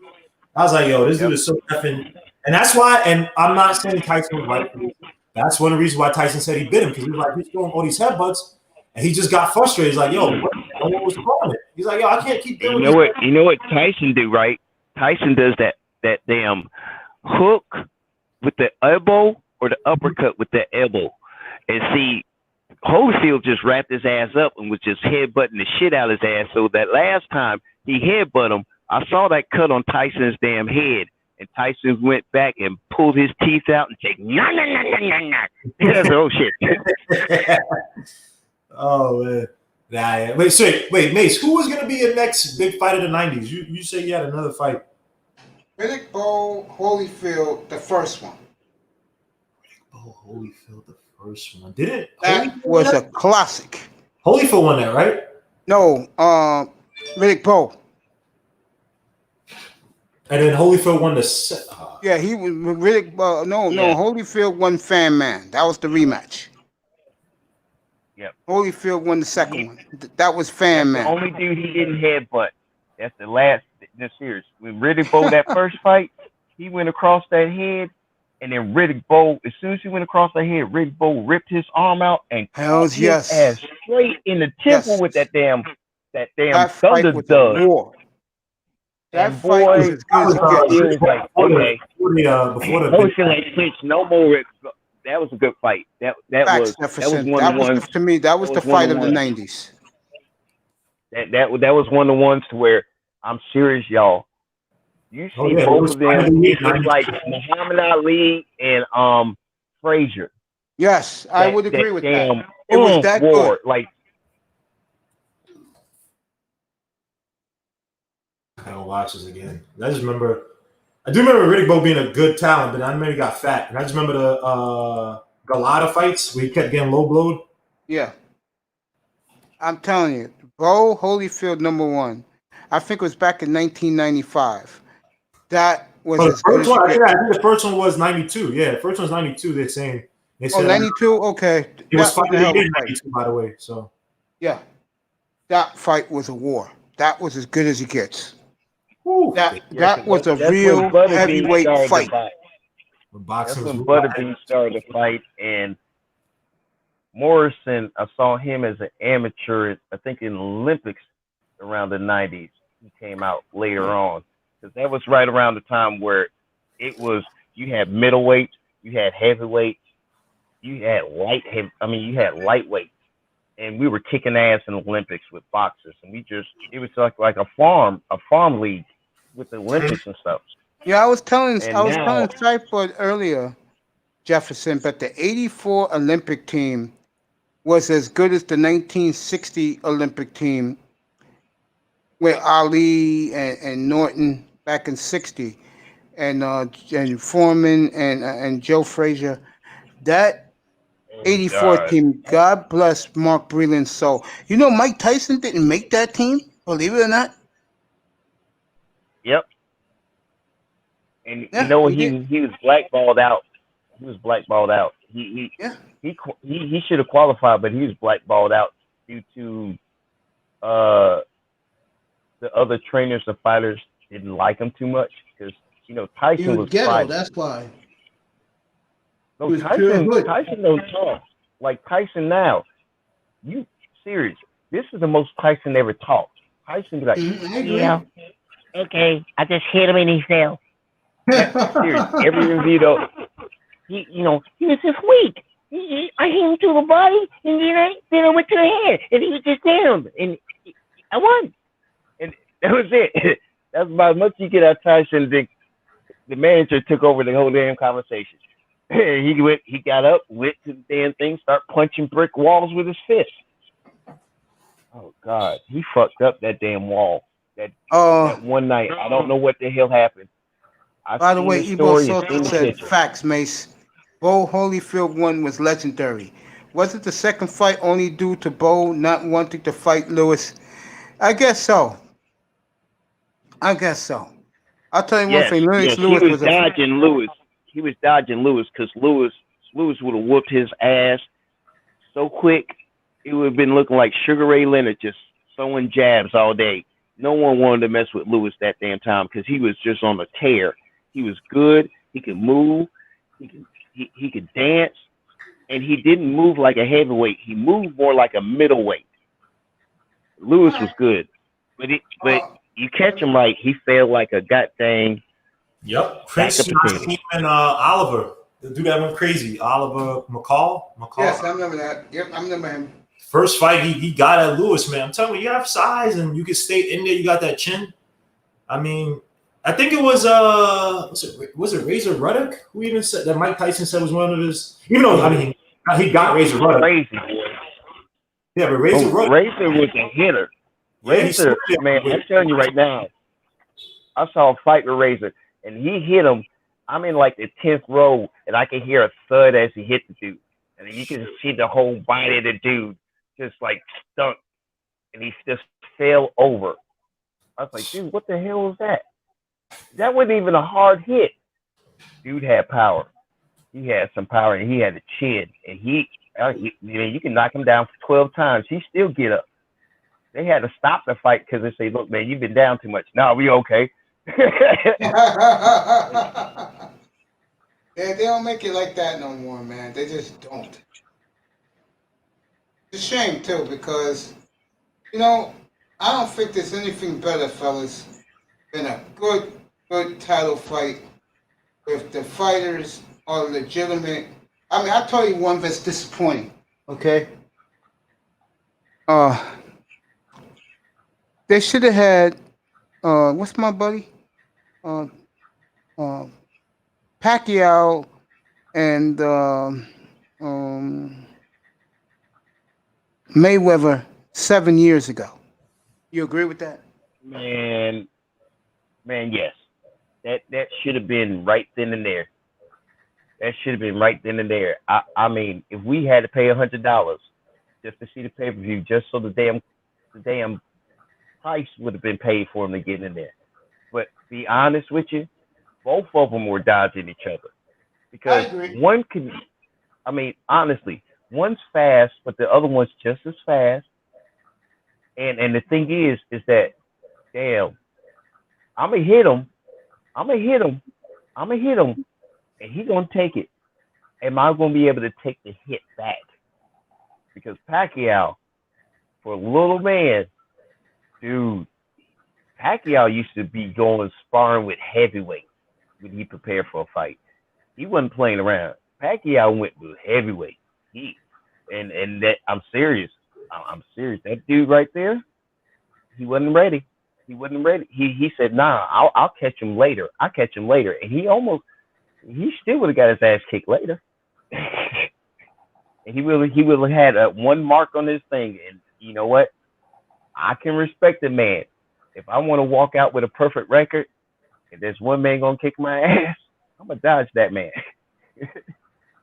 especially when you get that damn kind of record. You don't want to be like 56-1, and that's your first loss. So I know I don't blame him. I don't blame him. I don't blame him. Safe. The hell. Yo, am I coming through clear? Yeah, you clear now. Safe. Yo. My third fight to you in the 90s, which to me was the best fight of the 90s. Riddick Bowe, Holyfield, the first fight.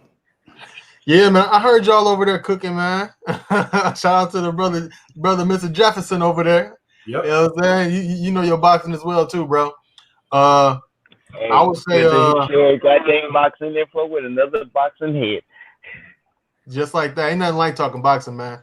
As far as the Riddick Bowe and the Holyfield fights, that trilogy was real dope, man. The first one when Bowe won, and you know Bowe was dope. I don't know, man. I think the second one might be which one? Okay, let me think. Who won the second one? That was Fan Man. That was Holyfield. And Holyfield won that one. That was a damn good fight too. Yeah, that was Fan Man when he came into the ring. And it gave Bowe the time to recover too, man. Because you know he the bigger, thicker cat in that fight, man. So he needed that second win anyway. So, but still Holyfield capitalized and he won that shit. But the first one is a good fight, man. I mean, I don't think really words can really say, man. It really just you got to see it to believe it and see it to enjoy it. Yeah. I got Hey, a Dusty, question what's to up, add bro? into it. Oh man, I'm running late, man, because I was We had cooking with some heavyweight, beats. but then we It's had all right, some man. We're hell of a rocking boxing middleweight tonight, fights. man. With Scythe We Bud. had hell of a middleweight fight, and Roy Jones Jr. Yeah. I mean, how many times? I mean, the middleweight class, the light heavyweight class. You know, when they fluctuate between, man, that was just as good as the heavyweight battles. I mean, and then we had the lightweights too. We had I can't remember his name. Oh damn it, I remember he was good, and then he lost.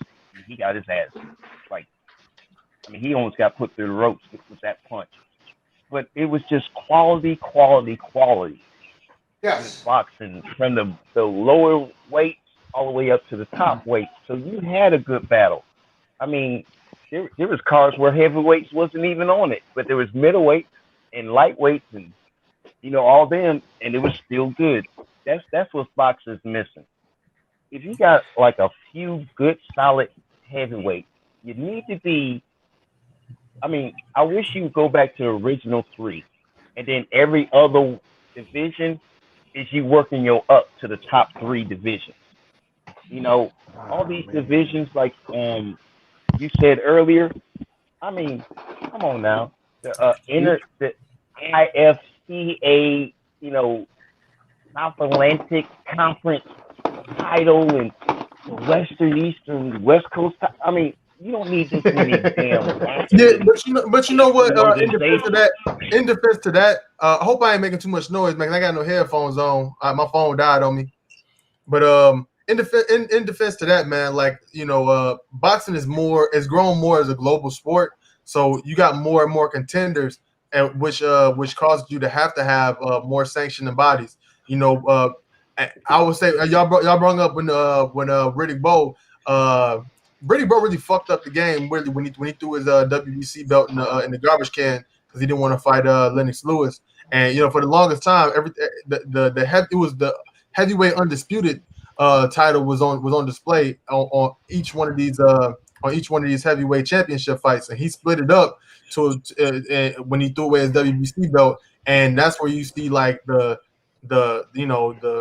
withering of prestige in heavyweight boxing. You know what the '90s didn't have? That belt and then lost the next fight he had for the other belt. Dusty, you're next. Yep. All right, Dusty. What the '90s didn't have, we didn't have a fight like Hagler and Hearns. Woo. I was going to bring that up too. Dude, man, you know what? That slipped my mind. So great call on that one. Like that's what the '90s. The '90s didn't have that. Nah, that's a straight explosive fight, man. Hagler Hearns. I think. I was going to bring that up too. Wow. What you guys thought about that one?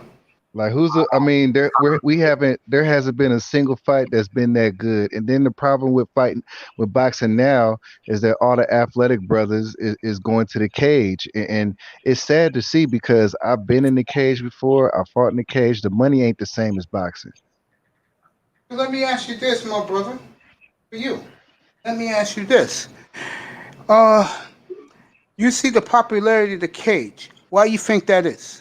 In your opinion, I'm gonna go around the room with this too. Why? Well, because it's more of a blood sport and it's more variables in it.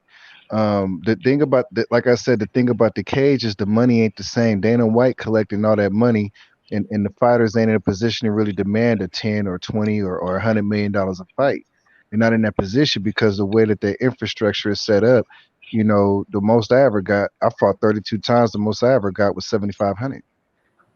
Wow. Size Bud?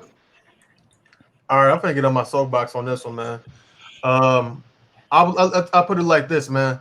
The people in the UFC as a league, they don't generate the same amount of money. I mean, they don't get the same amount of money because their sport don't generate the same amount of revenue as boxing does. You know what I'm saying? They don't. It's popular in America because I'll be real with you, man. America is is majority white American. You know what I'm saying? Don't want to. White Americans want to see themselves on TV. That's why when Facts. you see that's why when you see a great Facts. white hype, they get promoted. That's why when you see in any sport, you see a white boy that can play just as good as a brother, play basketball just as good as a brother, he's going to get that shine. You know what I'm saying? And Like that guy Luca in the NBA. and honestly, ain't nothing wrong with that. Because these sports are very, very nationalistic, man. So it's all good. You know what I'm saying? But the fact of the matter is, to say that the UFC is more of a blood sport, I strongly disagree. You know what I'm saying? And Are also, you sure? Hey, bro. hold on, and also Go to ahead. the fact where to say it's more variations, I strongly disagree with that as well too. You know what I'm saying? I think it's two different type of sports. It's like comparing sprinting to marathon running. I honestly don't think the general public can understand exactly what they're looking at in boxing per se, because it takes a certain level of understanding. And UFC is pretty much okay. Well, they throwing punches back and forth, kicks back and forth. Whoever look like they won, or whoever, if you don't have to have a good understanding of combat to look at a UFC fight and say, okay, well, yeah, I like that. You sure about that? Because when you look at boxing, the only thing that like, okay, you have the knockout punch. Okay, you have the punch, but it's like what I mean by variation is you have people who come in, they're Brazilian Jiu-Jitsu, you have karate, you have you know, probably 5 or 10 different disciplines that you'll see somebody get in that cage with, and you can win in different ways. There ain't no submission in boxing. Technically speaking, there is such thing as submission in boxing, but what I'm gonna say is this: whenever you mix martial arts, you're gonna miss a lot of the nuances that come into each discipline, because certain things aren't going to be possible with the person who specializes in BJJ if they fight somebody that's fighting in Muay Thai. You know what I'm saying? At the end of the day, you could be more leaning toward a certain side of fight or a certain side of a style of fighting, but at the end of the day, when they clash, a lot of the nuances of each one of those disciplines won't be able to you won't be able to see them actual shine, because they're playing by two different rules, low key. So it's you're street fighting. You know what I mean? Like that's why street fighting. You're street fighting. I mean, you try to take the most explosive, dynamic aspects, but even if you look at like say Muay Thai, which traces like Muay Baran. You mean if you look at some of the stances, some of this, like I've never seen this crap before. It's like, well, yeah, you can't see it because when you're in an octagon with some freaking Greco-Roman type wrestler, like, they try to dance around and show every specific discipline. Now, I will say with BJJ, that is probably the only discipline that you could say that you can see every aspect. Because when you're talking about BJJ, when you're on the floor, right, when you're talking about the different submissions, like there's some BJJ artists, right? If you look at the Gracies, this one dude now, not Dominic Cruz. He looks like Dominic Cruz, but I can't remember his name. The guys they'll just fall to the floor and wait for you to jump on top because they'll catch you. Like there's so many different looks, half guard, full, like they know how to basically maneuver and catch you in every move. So the experts like that, they know. But I'll say it's the biggest issue between difference between boxing and UFC or MMA for the most part. The reason why I respect MMA is largely because of promoters, right? Thing about MMA is that you got to fight the best fighter. Like in UFC, for instance, let me just see, or Bellator, you can't run away. Like I know now, Dana White sometimes he'll take a Conor McGregor and then push him up above some other contenders and stuff. But for the most part, you got to fight the best fighter. And in the 80s, when you had Hagler versus Sugar Ray, you basically had to fight. I mean, for the most part, you could duck and dodge some few fights here and there, but these guys are fighting the best guys. Now in boxing, you kind of maneuver around and fight this guy, the WBC, WBO, WBA. You could kind of move, okay, I'll fight this. Like, for instance, right? Terrence Crawford, who I believe is an idiot, signs with Bob Arum. He should have signed with Al Haymon. So because he wants to talk about how he wants to fight the best fighters, Bob Arum would not allow him to fight the best fighters. He's not going to be able to fight Errol Spence. He's going to fight some bums. So, but if he want to fight, if he went with Al Haymon, he would have made more money with Al Haymon because Al Haymon would have had him with his own business and also stuff. Al Haymon would have hooked him up and said, "Hey, build an enterprise on yourself." He'd be fighting the best fighters in the UFC. Like I said, yeah, you can maneuver around sometimes here and there, but the best fighters, if Khabib Nurmagomedov, whatever, is the best fighter, like Paulo Costa and Adesanya, these are the best fighters in that weight class. They ain't got to fight each other. We ain't gonna move around. You fight this guy for this different belt. There's one belt for that weight class, and you got to fight. And boxing is missing that. Mayweather, I love Mayweather. I think he's one of the greatest fighters of all time. I don't love Mayweather the person. I love Mayweather the fighter. I think he's one of the greatest technical boxers. When he broke his hand, I don't care what no one says. He adapted to the game better than probably some of the greatest athletes we've seen of all time. You know what I mean? I'm talking about Nolan Ryan when he got older, still was a fastball flamethrower when he was 40-something years old. Mayweather has ducked some fighters. He's waited till these guys have gotten a little bit older. That's where I'm gonna stop you at. Thank you. I said that against you earlier, bruh. Go ahead, kill me. Mayweather never ducked anybody. Mayweather then fought more standing champions, former champions, and future champions Jefferson, than you're any next. other boxer. But I will give you the credit of the promotional interference in boxing. You are absolutely 100% right. It's a lot more places to hide because it's a lot more ground to cover. But I'll say like this: if Bellator and UFC had the same equal promotion as each other, because the fact of the matter is Bellator is not hanging with UFC. UFC is shitting all over them. Yeah. You know what I'm saying? So, but if they did have the same prestige, owns Bellator. there you go. Well, but the fact of the matter is they don't have to worry about, okay, well, I'm gonna fight. If they had to worry about I'm gonna fight for the Bellator belt or I'm gonna fight for the UFC belt, you would see it the same way you see it in boxing. If people in one champion's mixed martial arts were challenging people in UFC, you would see the same thing going on. But the fact is they stay in their respective places because UFC has a monopoly over the UFC, monopoly over MMA in America. And they got the monopoly over MMA in Japan because he bought the Japan K1 league. Carved his own spot because Terrence Crawford. The fact of the matter is, boxing is a sport, and the networks are about entertainment. So that's going to be whatever it is. But the fact that the regulation of the sport, there shouldn't be one side of the street. Oh, I'm fighting over so and so's, and that's all bullshit. You know what I'm saying? Because and people been ducking in boxing back in the day because Sugar Ray Leonard never fought Aaron Pryor. And Aaron Pryor stepped that man during his motherfucking press conference and said, "Hey, champ, what's good? You gonna fight me or what?" Well, out the band. Pryor and Aguayo in the Orange Bowl. And that's why he could never get the chance to fight Sugar Ray Leonard. And Sugar Ray Leonard ducked Aaron Pryor, and that was a champion. Yeah, Aaron Pryor against Aguayo. Alexis Aguayo was one of the great fights ever in the Orange Bowl back in 1982. That's a fight I saw. I wasn't there. I saw it on the old Sports Spectacular, but that's when, seriously, the 80s, that's when fighters were fighters. And, of course, the 90s, like I said before, Bo Holyfield was as good of heavyweight fight I've ever seen. Go ahead, Jefferson. Well, Jefferson? See, Dana White started UFC, right, because he went to Japan and saw their version of it, but it was in a boxing ring. They had the gloves that they got now, but he sat there and said, "Man, I'm gonna take this back to the United States." Now, granted, I do love the way Dana White's doing it. He bought basically the version of UFC over in Japan. He bought the basic UFC over in Brazil. Now, it is real popular in Japan. It's real popular in over in Asia and stuff because most of that techniques is coming from Asia. That is that mixed martial arts stuff. Brazil is huge. Look at Cyborg, which I'm still kind of questioning if that you mean Cyborg like in you converted somebody into a woman because that ain't natural. But, I mean, damn. But honestly, what I like about it is what he did with Bellator. You know what Bellator is? Bellator is like the G League in the NFL. I mean NBA. You work your way up, and then when you become the champion, everything he'll move you into UFC. This your UFC debut, but he works them all the way up, and then each group still has their fans and everything, but he's slowly working it up.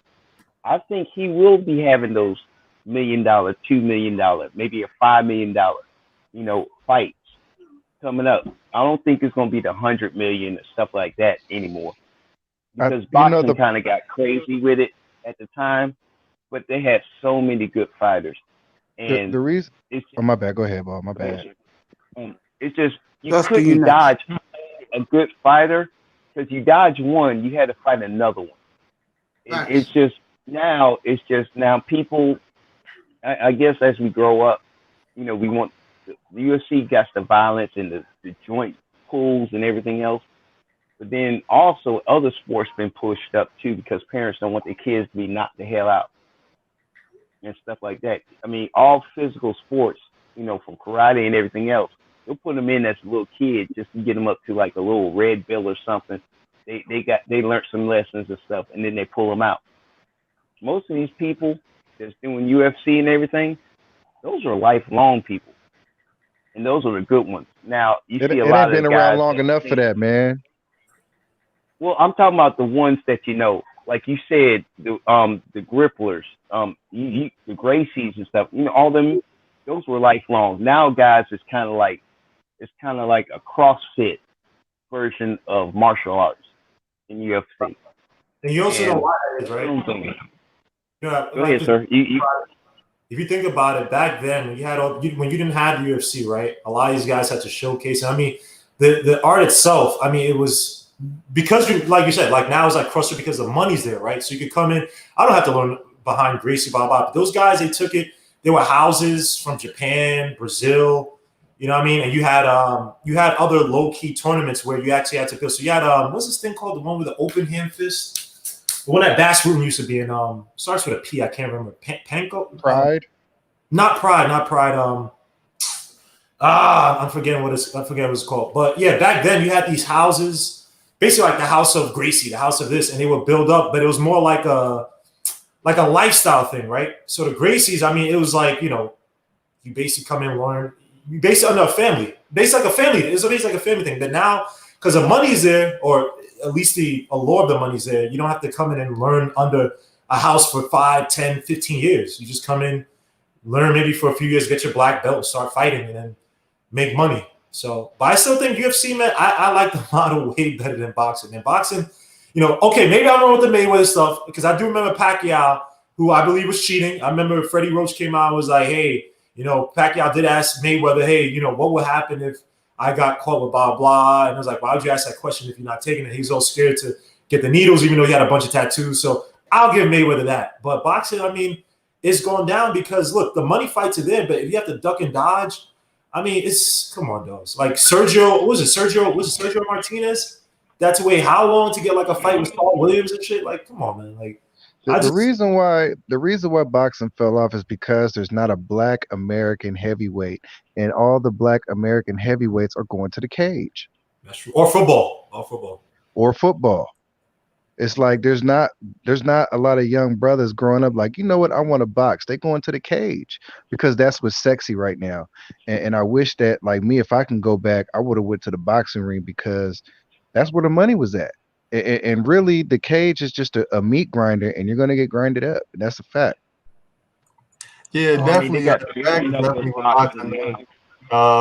Because if you try to get that international revenue, man, you can fight everywhere in the world, and And if you got a belt, man, you can get money. You can get big money because these sanctioning bodies, they there for a reason. They there to give a credible fight. And these people fighting for a belt of the world. So yeah. And, but we're talking about MMA though, since you was bringing it up, bro. I like that old school MMA too, man. Before the UFC, where you had cats like Bass Rutten and Frank Shamrock and all them cats.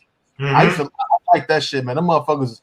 It was a little bit less grappling, a little bit more striking. And I like that. Like Pride, if you watch like old Pride fights, bro, in Japan, Yeah.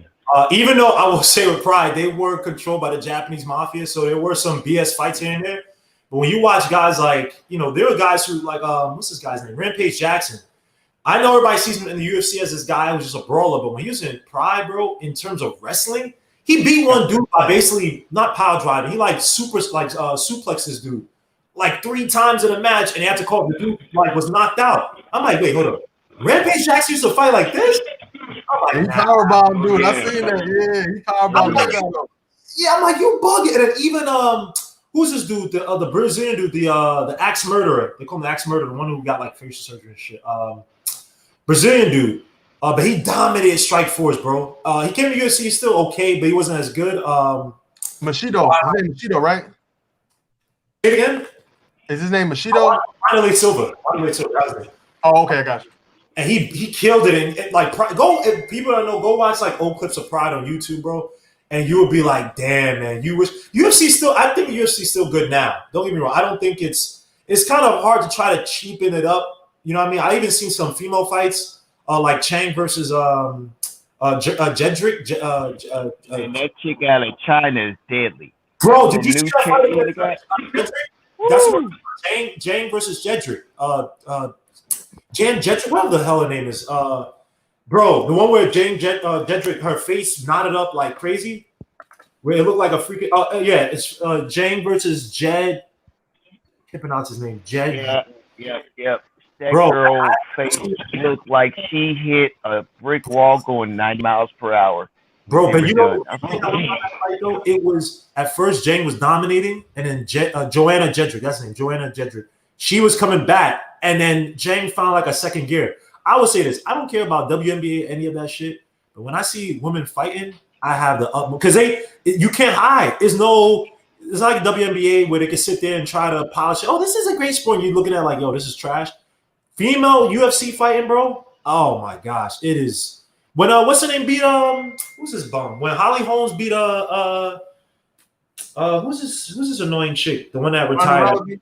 Ronda Rousey in WWE now. WWE. This is just as a digression. This is how much clowns, and this is one thing I don't like where UFC is thinking they're better than boxing. When you have a clown like what was this girl's name? You guys just said it. Ronda Rousey. Ronda Rousey was garbage. Comes in and she says that she could beat Mayweather. This is White man's fantasy. This is the thing about it. It's like, bro, Mayweather, I've watched Mayweather again. He is one of the greatest fighters, if not like technically pound. If you want, you can. I know there are a lot of people.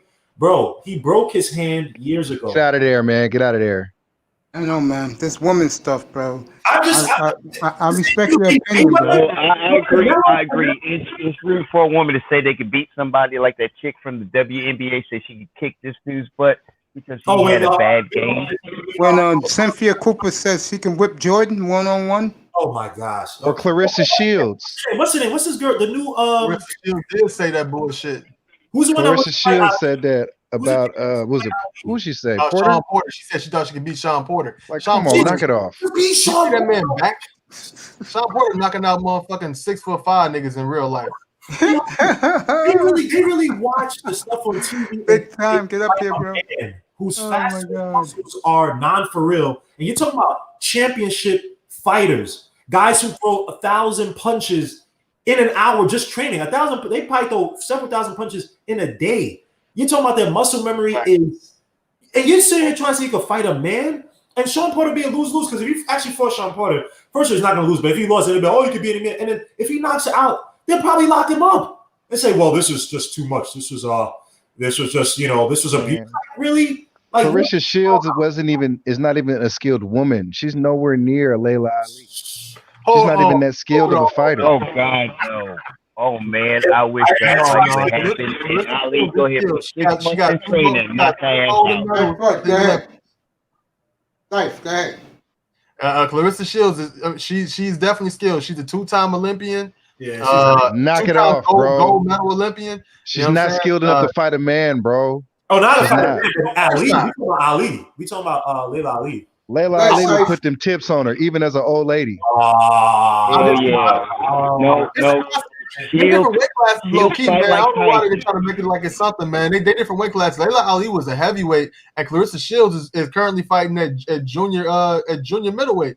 You know what I'm saying? So I mean, the thing is, what weight class would they even be fighting at? You know what I'm saying? And power is the last thing to go. So I mean, the only way to Clarissa Shields. they really ain't that far off of weight though. A heavyweight and her weight, it isn't that much of a difference. I mean, honestly. I mean, I'm just saying, we're talking about boxing I'm just skill. talking about fighting styles. I'm talking about skills wise. Ali got her. She can talk all that noise. Clarissa is not a skilled fighter. She's just a punch thrower. She's not a skilled fighter. Yep. She fights like Tyson. You seen her jab, bro? Hey, Saif, who won that first fight with the Asian and the African guy, bro?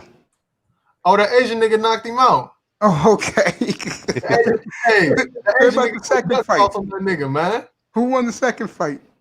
Oh, it was I actually stopped watching it, man. It's Brandon Figueroa and some other motherfucker. You know what I'm saying? Figueroa brothers, both of them is pussy in my opinion, but they such a fine motherfucker. Go ahead, Jefferson. I just wish, I honestly wish, I don't mind all these different boxing associations, but keep the Holy Trinity and then have these as, you know, the workup.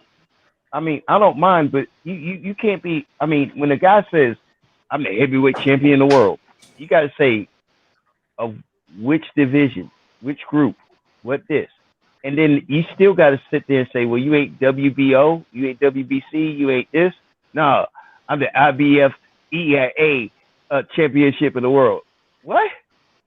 Well, in defense of that, man, it's only four major sanctioning bodies. You got the WBO, WBC, IBF, and the WBA. It's only 4.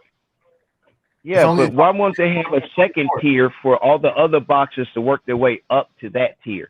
And then boxing would be a lot cleaner. But now, you know, everybody will go to this division because they don't want to fight nobody over there. And so they can say they're a champion, but they ain't recognized by nobody else. So it's kind of like, I wish they would kind of streamline it. Well, you can keep the groups. It's just like streamline it to tiers. Like, okay, you got your top 4, then you got your middle, and then you got your bottom. You know, give them a way to work themselves up to the big money. And then kind of make it to where every belt's recognized and respected. Because you could be a champion of this damn division, and you won't be able to be ranked in the 4 because they don't recognize that group. Bro, I mean, boxing is done. You only got 4 major sanctioning bodies. I mean, you got a billion different types of, you know what I'm saying, sanctioning bodies, but you only have 4 major ones that are even considered to even be undisputed. You know what I'm saying? The real problem is really, even though I'm pretty sure, you know what I'm saying, you remember back in the days when it was 15 round fights and they only had you know, they had fewer weight classes. But I mean, honestly, the real problem is the networks. If boxing can't find a way to put itself on a central network, TV network, that's the main problem. You know what I'm saying? Even over the belts. You know what I'm saying? Because they really only making these secondary little belts and weird ass shit. They're only making that shit to appease the networks. You know what I'm saying? But if boxing can find its way to be on one channel like how HBO was for the longest, then it'd be good. See, boxing was better when you had lesser weight classes. You gotta have stars to draw them. You can have the major 4, but the problem is you ain't got nobody in major 4 no one wants to see. So I mean, it's kind of, I mean, they did defeat their purpose, and you are 100% right about all these separate things. It's just, I know the 4 governing bodies, it would be nice if the 4 governing bodies would say, okay, if you the next tier, and we'll recognize you as next tier, underneath us. And then when your boxers get to like, okay, we branch these 4 belts. Okay, he moves up and he's recognized into all the 4 major divisions. If they're a champion, they can fight into a division upwards. But And like that's why UFC has. boxing, and that's one of the reasons why boxing is corrupt. Because the thing is, these sanctioning bodies, you have to pay them. You know what I'm saying? If you hold their belt, they get a sanctioning fee out of your purse. You know what I'm saying? So they look at it like, okay, well, we want to if you get this belt, that belt, and that belt, then they getting a little piece of your money, they getting a little piece of your money, they getting a little piece, and they getting a piece of your money. You know what I'm saying? So that's where all the fuckery coming about. You know what I'm saying? Those motherfuckers are crooks. They really greedy. You know what I'm saying? You got promoters who pay these sanctioning belt bodies to be like, hey, give someone, I want to see so and so. I want my fighter to have a belt. You know what I'm saying? So let's put him in position to make his way up the ranks. And you know what I'm saying? We're gonna be paying. You know what I'm saying? You know what I'm saying? We're gonna get you that bag because we promote him enough to the point where, you know what I'm saying, we generate enough money that y'all gonna get paid too. And you get that's where a lot of that corruption shit comes from, man, because the promoters are dirty and sanctioning belt body people are easy to be greased, basically. That's a shame. It's a 'Cause motherfucking I do shame. enjoy boxing, and I really don't want it to falter, but it is pretty damn far down on anything you watch. I mean, they don't even have ABC Wide World of Sports. That's how long I've been watching boxing, and I'm telling you right now, it's disappointing because I'm seeing a lot of people go to UFC. They get like maybe a year or 2 in there, and then something happened, and their career's over with. And I'm like, such and such is good. And then the turnover in that damn league is so damn quick. But man, it's a sad day, man, because I remember when we used to be able to sit there and set up like we're gonna watch some boxing tonight. Even if it wasn't like championship boxing, there was championship, Level. fighters like fighting for we gonna be the next in line and stuff. Now it's just like I watch a boxing match and I don't even know who the hell y'all are, and I'm trying to look up your stuff, but then I'm like, well hell, it's kind of complicated. By then I'm watching the fight and everybody's dancing around, looking at each other for like 6 rounds. They do some jabs. They ain't trying to get hurt, and they ain't really trying to hit nobody and put themselves in a situation. And I mean, it's just disappointing because you don't have like fighters. And that's the thing about boxing. If you don't have fighters, it ain't boxing. It's just I agree. I think that's mostly an American problem too, man. It's the American market is making it really really hard for Americans to actually enjoy boxing. Like all over the rest of the world, man, people is fucking with boxing heavy, and it's like it's like the after effect of a nuclear bomb when Floyd Mayweather came in. You know what I'm saying? Everybody want to be Floyd. Everybody trying to be Floyd. Now, you can't be fucking Floyd. Floyd is Floyd. You know what I'm saying? You trying to make Floyd money by doing Floyd moves, but you don't really want to be Pretty Boy Floyd. You want to be Money Mayweather. You know what I'm saying? When Pretty Boy Floyd was coming in, he was knocking motherfuckers out. You know what I'm saying? He was fighting who he was supposed to fight. Mm-hmm. So wait, can I ask you real quick? Do you think that Money Mayweather thing? Now you got Greg, I believe, talking about he wants to fight Pacquiao. Do you think these little stupid crossover fights, who does it hurt more, UFC or boxing? It hurts boxing. It hurts boxing. It doesn't hurt either. It doesn't hurt either because I don't think it hurts either. Because one, McGregor is pretty much out the UFC. All right, he's just doing the stuff just to be seen, and he's going after the guys that will draw money because of their name, not McGregor. All right, the first fight it was good. McGregor kind of looked decent, but then he got cocky, thinking he could do it, and then he got his ass laid out quick. Like I was just setting you up to make it look good, so everybody got their money worth, and he go bam. But oh damn! But I'll be honest with you. What's up, Lou? I totally agree with y'all. If the one thing I would love to do like I hope Mike Tyson does that little For the older guys league. damn Older charity guys thing. league. I hope he does. I know I what just it hope he does Oh, because the it doesn't ARP spark. league. How you doing, Lou? Come on up if you want. Here's the But, link. but By the truth way, is, to all of us, Mr. Miami said that much love and respect to us. Salute. Peace, much fam. love back to you, bro. Much Salute to love all you back.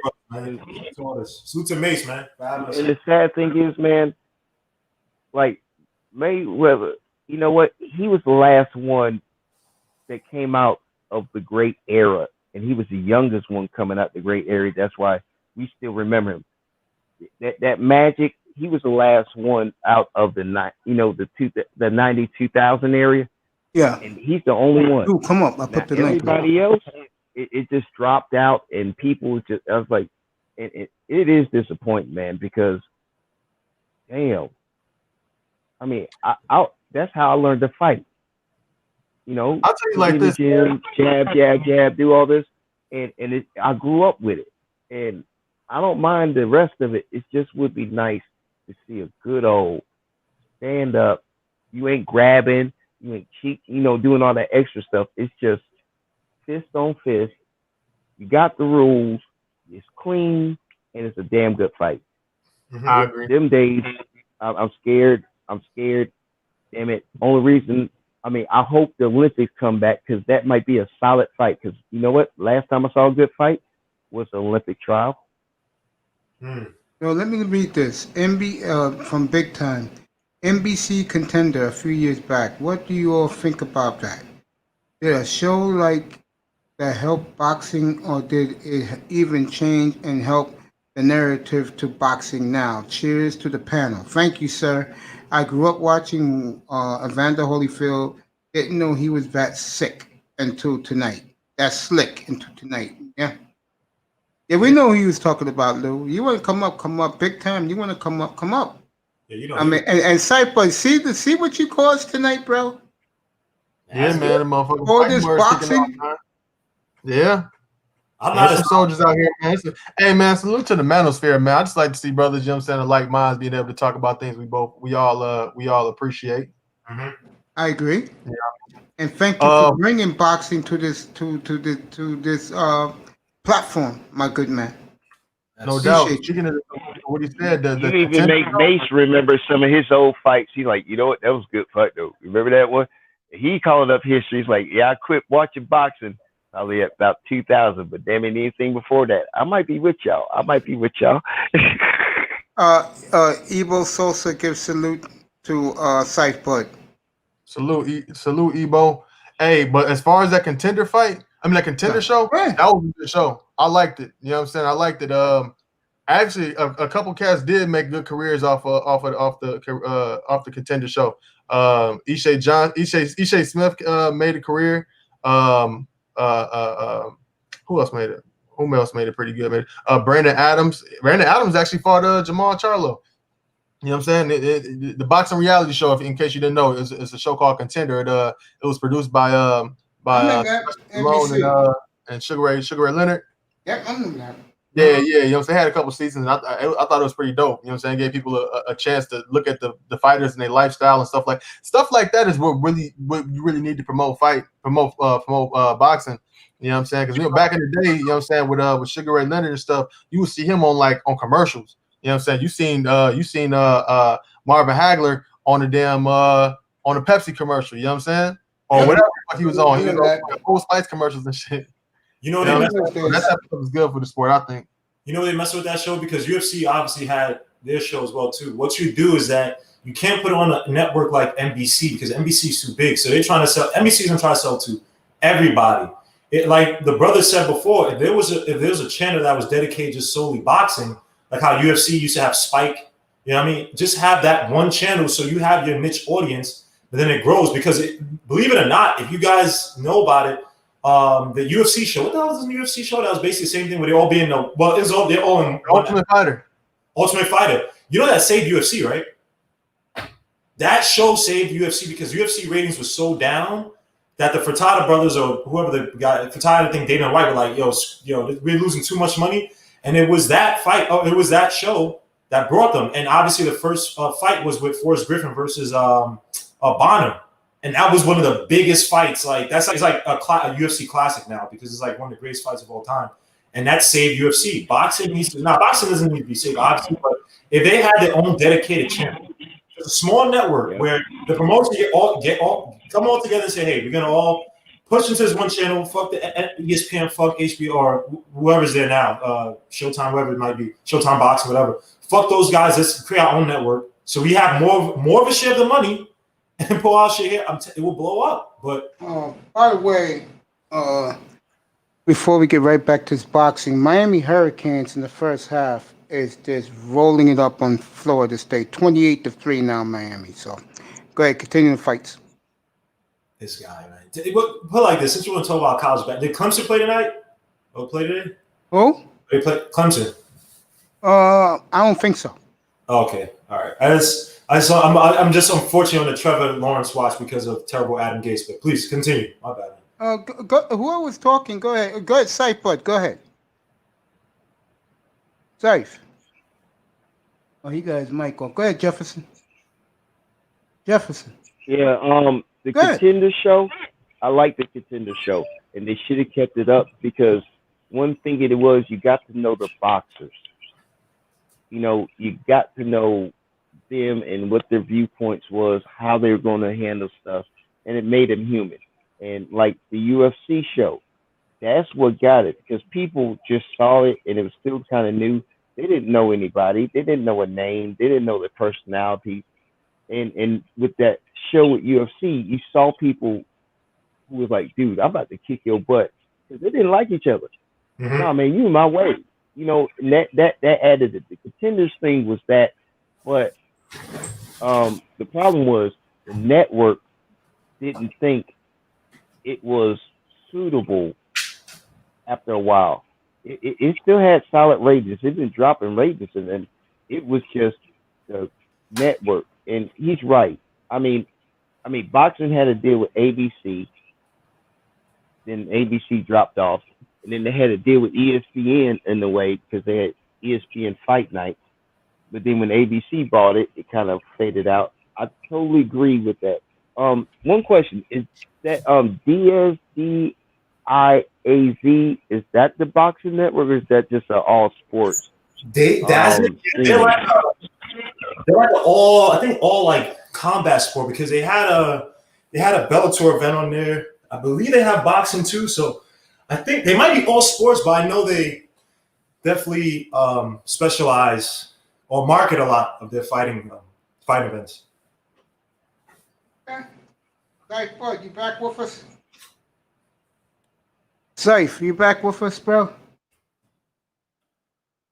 I guess not. Let me see. I've been on now for 2.5 hours, non-stop boxing. I'm gonna switch up into Shyt, but gets his mic back. I'm gonna start with the NFL tomorrow. The game I'm fascinated about more than any other is the Rams going to Buffalo tomorrow. And it's fascinating. Yo, War Master, get up here, bro. It's fascinating because to me, I think the winner of that game, and I'm leaning towards Buffalo, the winner of that game, in my opinion, is going to have a big year, a nice year. And I think the loser will be good, but you know they're not going to go anywhere. I don't believe that.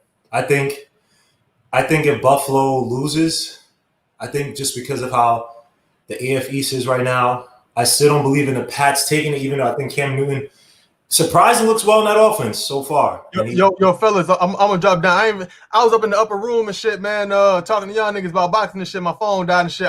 The fucking fight on. I just caught the fourth round. When you come back, we'll continue the boxing. So go ahead. I'll catch you in a second though. All right, bro. I think the Rams to me, they're a weird team, man. I know they're 2-0, but they ever since that Super Bowl, man, I'm just not convinced by them the same, man. Jared Goff, again, I don't know if he could catch. I think Josh Allen, put it like this. If Josh Allen has a good game again, I mean, these past few games, right, he had a career high against the Jets, and then he had even more of a better game against the How they play Miami. Miami, right? Obviously it's Miami and it's the Jets, but if he could come out and maybe the game plan might not be that, because if he can survive Aaron Donald and throw against throw against Ramsey, Yeah, he could put up 300 yards, say 2 TDs, even though it is in Buffalo. And Los Angeles is traveling all the way to Buffalo to the East Coast. again, because they were in Philly last week. Oh, so they're here already? All right, my bad. They're here already? No, you're right. The game's in Buffalo, but they came back.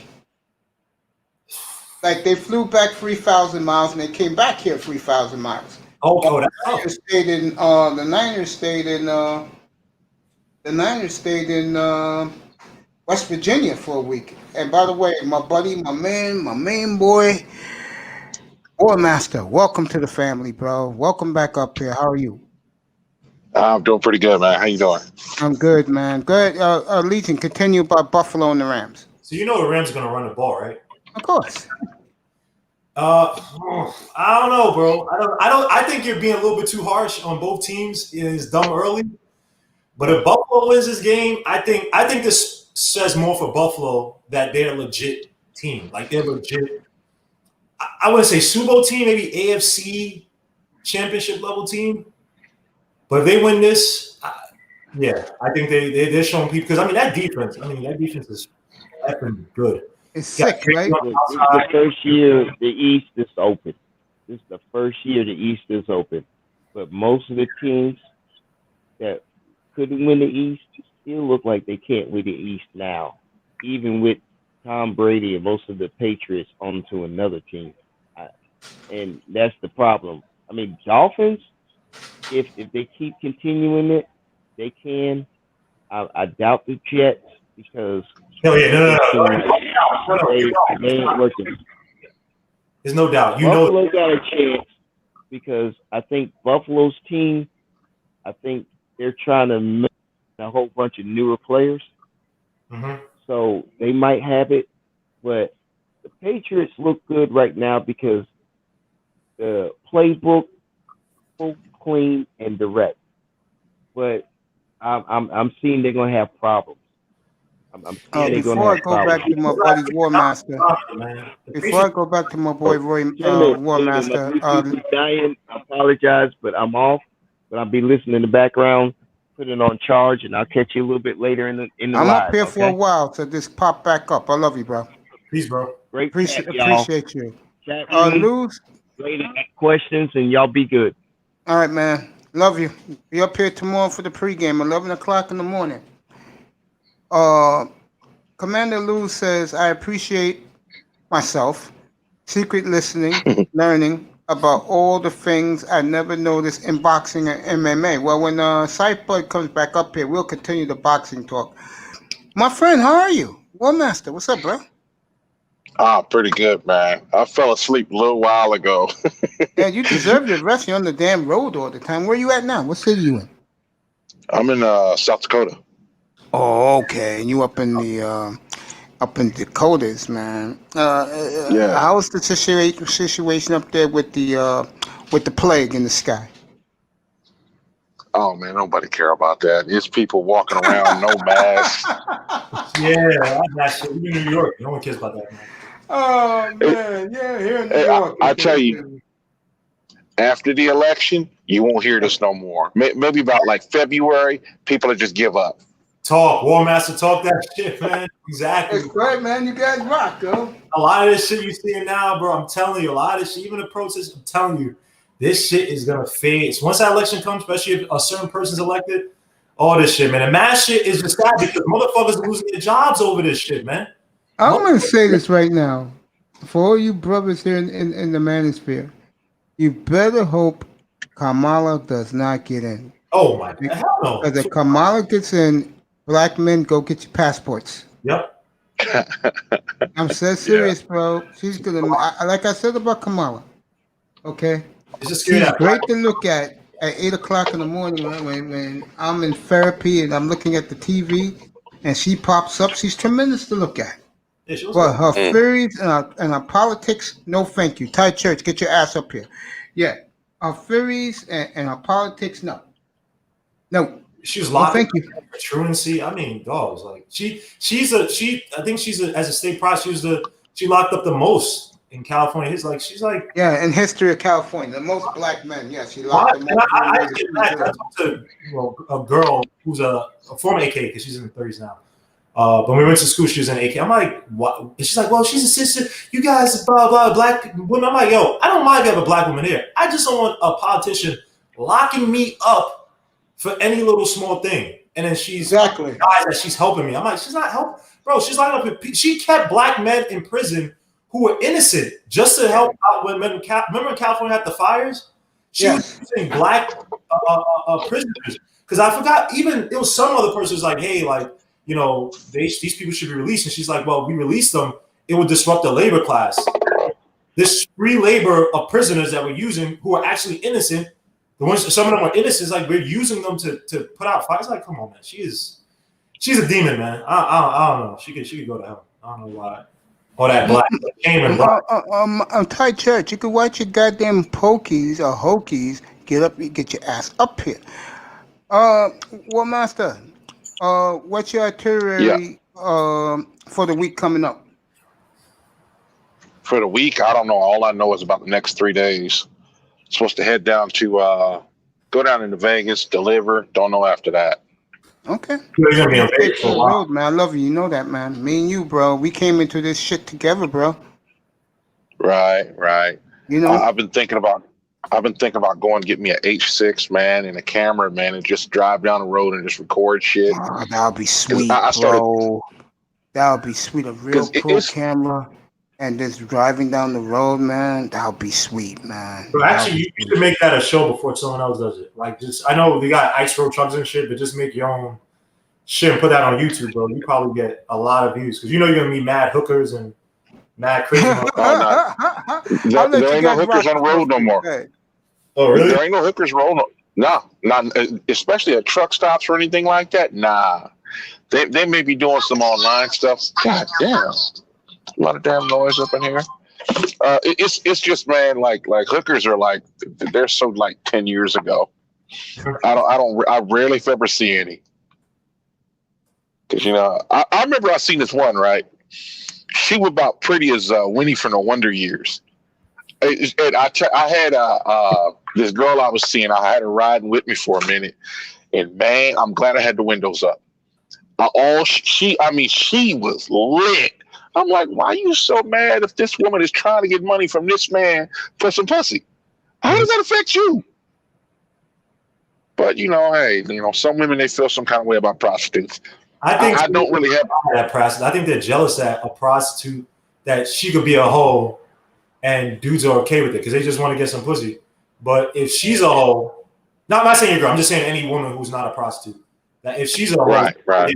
A lot of most of these girls want to be hoes. So they look at a prostitute like, why would they even cross your mind? Okay, she's doing what she's doing. It don't affect my life. But she's mad that a girl could be a hoe and she's getting paid for it while she might be a hoe. And she ain't getting paid, or a woman might be a hoe with people she knows, and she ain't getting paid for it. She can't be as free with her sexuality because she's not secure about it. You know what I mean? So that's all it is. Come on, all these girls want to be hoes, man. Oh, a lot of them are hoes, and they just get mad because they try to hide it. Yeah, it is kind of funny. Too much of that stupid ass song. Like, why would you? I've seen girls who are lawyers, doctors, talking about, yeah, that's woman empowerment. How is talking about your pussy and how wet it gets empowerment? Because they'll be the same ones though. When, like you just said, when they actually see those girls or whatever, they'll be the same ones hating on them. Yeah. It's like, come on, son. Y'all all just want to be home. It's okay. Be a hoe to your man. It's cool. It's cool. Like, what's bad about sex? There's absolutely nothing wrong with sex. And the funny thing is, guys don't even care about you being a hoe. It's other girls who, like you just said right now. I don't care if you're a hoe. As long as you don't got STDs and that shit, I don't give a fuck. But or like when dudes get mad at dudes who get paid for sex. Mm-hmm. No, we just don't care. Bro, as Shyt, I mean, do your thing, man. You get money, hey, get it. Hey, there hoes out here that gotta be satisfied, bro. Hey, do what you gotta do. I wouldn't. Why is that even crossing my mind? I don't even give a fuck, man.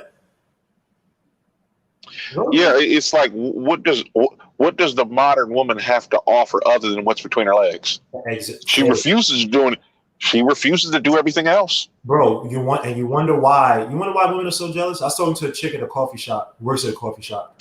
Was it Friday? Oh yeah, Friday.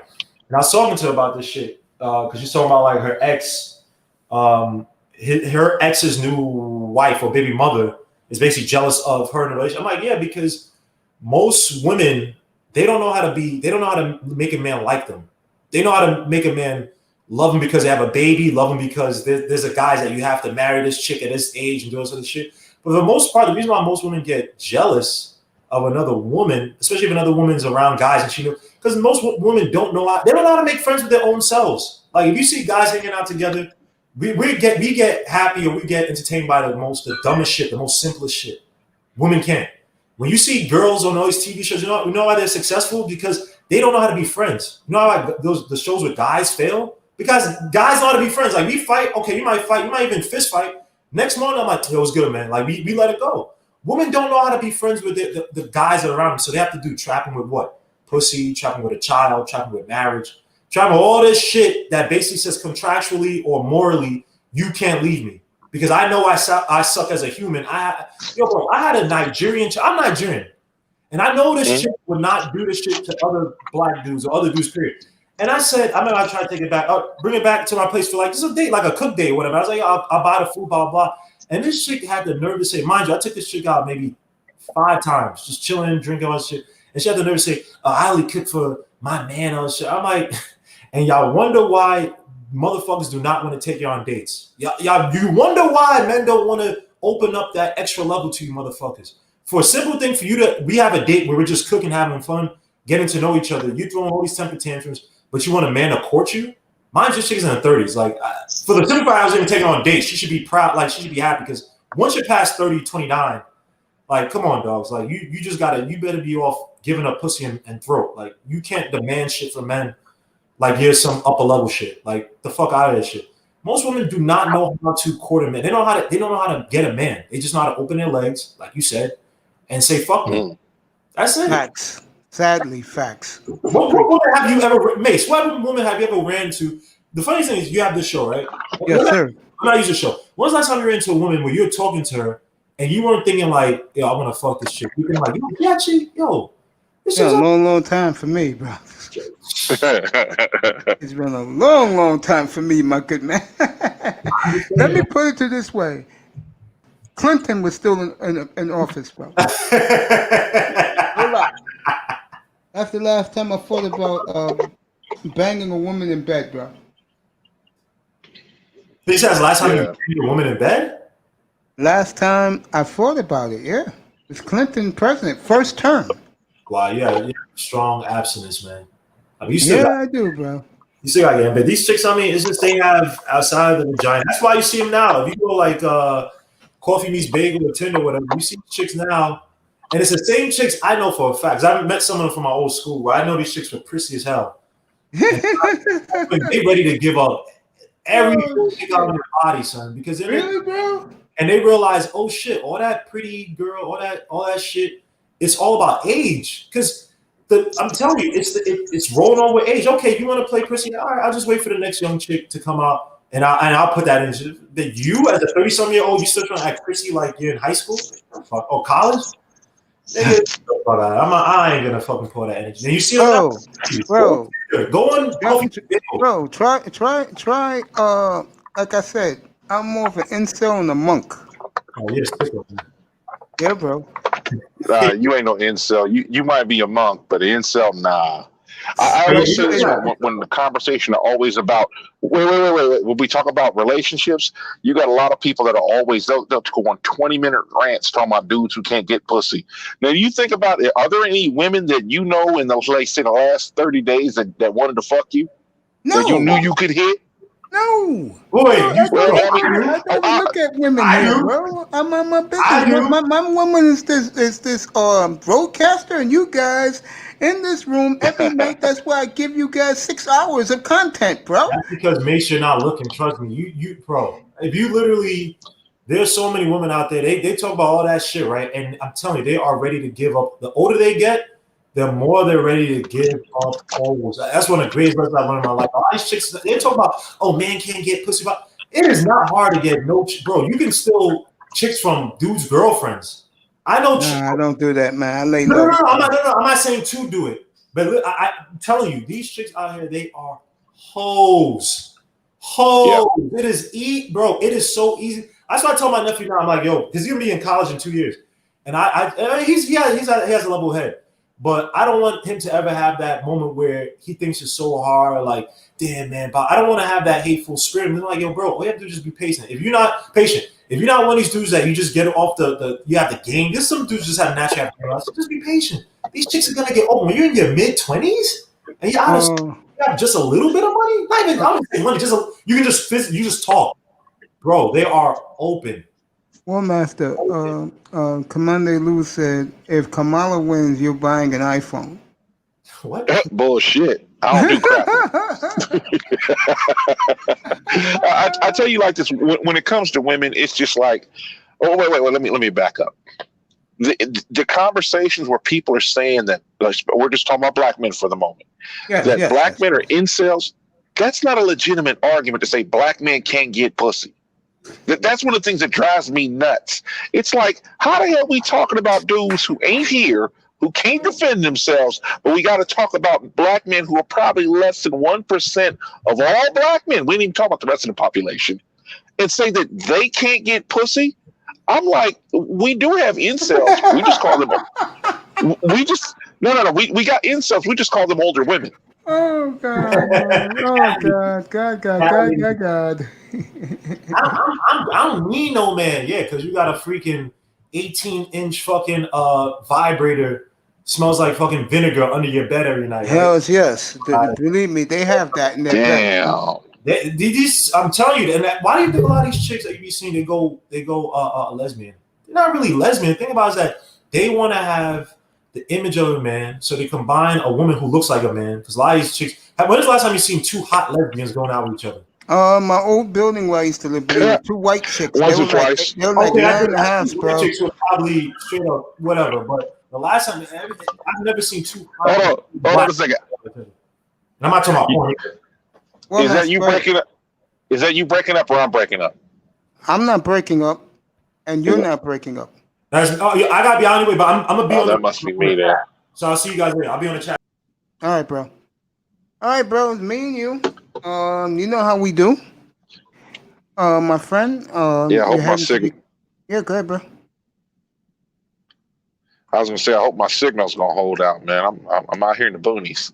Yeah, in South Dakota, right? Yeah, yes. It's like, man, out here, man, cell phone service is non-existent. Yes, I agree with that. I had to. I was looking at my. I usually have like a little notepad I jot down, all the information I need to go pick up a load and where I'm going, when I'm supposed to be there. And I went back and looked at it. The last month, I just been in the mountains almost the whole time. Maybe a day or two out and right back in the mountains. Me and my boy War Master Cell 7 service. in here. Mace Taggart Experience. Legion of Knicks podcast was just in here. Scythe Bud was in here talking boxing. Mr. Miami, one of my great fans. Commander Lou, one of my boys in there, big time. It's been great with us. Ty Church, you guys should be popping up in here right now instead of watching the sidelines in the chat room. Okay, but me and War Master's gonna start talking some real men's talk, bro. All right, I'm gonna pick up where Legion of Knicks left off, and there's no shame in my game. I told you guys this before. I do not fool around with the broads. Okay. Right. This 60-inch table that I have, this L-shaped table, my streaming laptop that has been terrific. This Rodecaster. There you go. Yeah. And Kuda again earlier today gave me the ultimate compliment. He said, "Yo, Mace is really putting shit out." And Mace starts uploading videos. I'll get more fans, but he said Mace is really grinding, and I appreciate that from him. And like I said, I do it for you guys. Yeah. Forget me. I try to give you guys best entertainment. And I must be doing something because I got my own little clique of guys coming here every night. And I appreciate all of you, and I love you guys, man. I love you guys. Yeah. So, Lou. It's like sports talk that you can get up there and talk to. Yes. Man, that's non-existent on YouTube, man. Yeah, I've seen some of the white Got a good boys. niche. I've seen some of the white boys that do their platform, those super cameras, like they're in ESPN. But the one thing about them is they talk among themselves, and that's something I don't believe in. I believe in bringing my fans in, bringing my guys in, getting the platform rocking, and letting you guys rock. That's Yeah, what I I believe can't in. really listen to somebody talk. I'm sorry. No, go ahead. I'm I not can't saying nothing listen to like that no more. somebody. Go ahead. No, I was going to say is sometimes I just can't listen to the same person just talking on and on for hours, and there's no, they don't really talk about. Shall I say this? There's no other person there because I like voices. You know what I'm saying? Of course. And if somebody got a great sounding voice, like a voice for radio, and they talking about something, it's usually great to listen to. I appreciate that, I remember, Master. I really do. I remember Kuda was talking about, like people like the moves he's making, right, and how a lot of people buy equipment, they don't do stuff, and a part of me, like my wallet, really hates Kuda. I'm like, man, just think about how much money I spent on this stuff, and I'm like, dude, I'm gonna use this one of these days, and that's why I really started thinking. I said, there's a number of lanes I could use, but I'm like, you know what, that whole trucking thing. I remember me and a bunch of drivers just sitting around, just talking about the stuff that happens on the road. Yeah, you told me. And we were talking for 2 hours. Yeah, those old men, white drivers who believe in the flag. Yeah. Oh, that black drivers, Mexican drivers, it don't matter. We all just sitting there just chopping it up at the end of the day. I mean, we won't do it no more because, everybody afraid of the Rona. Yeah, I love your. I'm just like, I love your avatar. By the way, I'm looking at it right now. Never noticed it. Pretty cool, bro. Appreciate you. I do. I think it's a new one that I got up there. Yeah, man. I don't even remember what that is. I appreciate you so much. It's not funny, bro. I mean that, bro. You know, a guy like me, my nephew can vouch for this. Most people hate me because I'm opinionated and it's about me. But when I have guys like you, guys like 305 in the room, all the guys who came up the last almost a month. Can you believe I just finished my 3rd week of this shit? Where did the time go? Yeah. I always go back to some of the stuff that Kuda says, man, because you can't stop thinking about it after he says it. You'd be like, there's like 2 weeks into every week, as far as like normal people week, and over here shit goes fast. I remember when I did I did 3 shows on Tuesday, bro, and I was like, damn, I did 3 shows like that? And bro, you wasn't here that night, man. That Wall Street show was the shit, man. 4.5 hours of talking about stocks and bonds and trading. Big Time led that charge. And then the early morning show I had, 8 o'clock in the morning, that was about men's men. Brothers being a man's man, not that high value bullshit. And you know who rocked with me all day long, bro? Fucking Tac Man, bro. From 8 o'clock to like 2 in the morning, bro. He rocked with me, bro. I was like, yo, next time you come back, I'll give you a wrench, by the way. Okay. Yeah, I just noticed you got mods in there now. Okay, we good. Yeah, man. And, I hook up my boys, man. Me and my nephew, after we do some shit with the banner and the soundproofing, we're going to start working on merch, bro. So look out for that. Yeah, that'll be cool. Yeah, you guys can get just to be ahead of the game. You got to be ahead of the game. Yeah, got to get some sort of return on. Okay. I was gonna say you got to get some sort of return on your investment. I mean, I always say it like this: this is a hobby. It's fun. We don't need to make no money out of it. That's the way I look at it. But then I'm like, you never know. That's right. You never know. I mean, I think your hobbies, if it's something that you selling, it should be something that you make. You should make a little something. Yeah. You know what I'm saying? And it could turn into something that makes some serious cash. I do believe that. That's why I'm taking my time. I'm not bum rushing.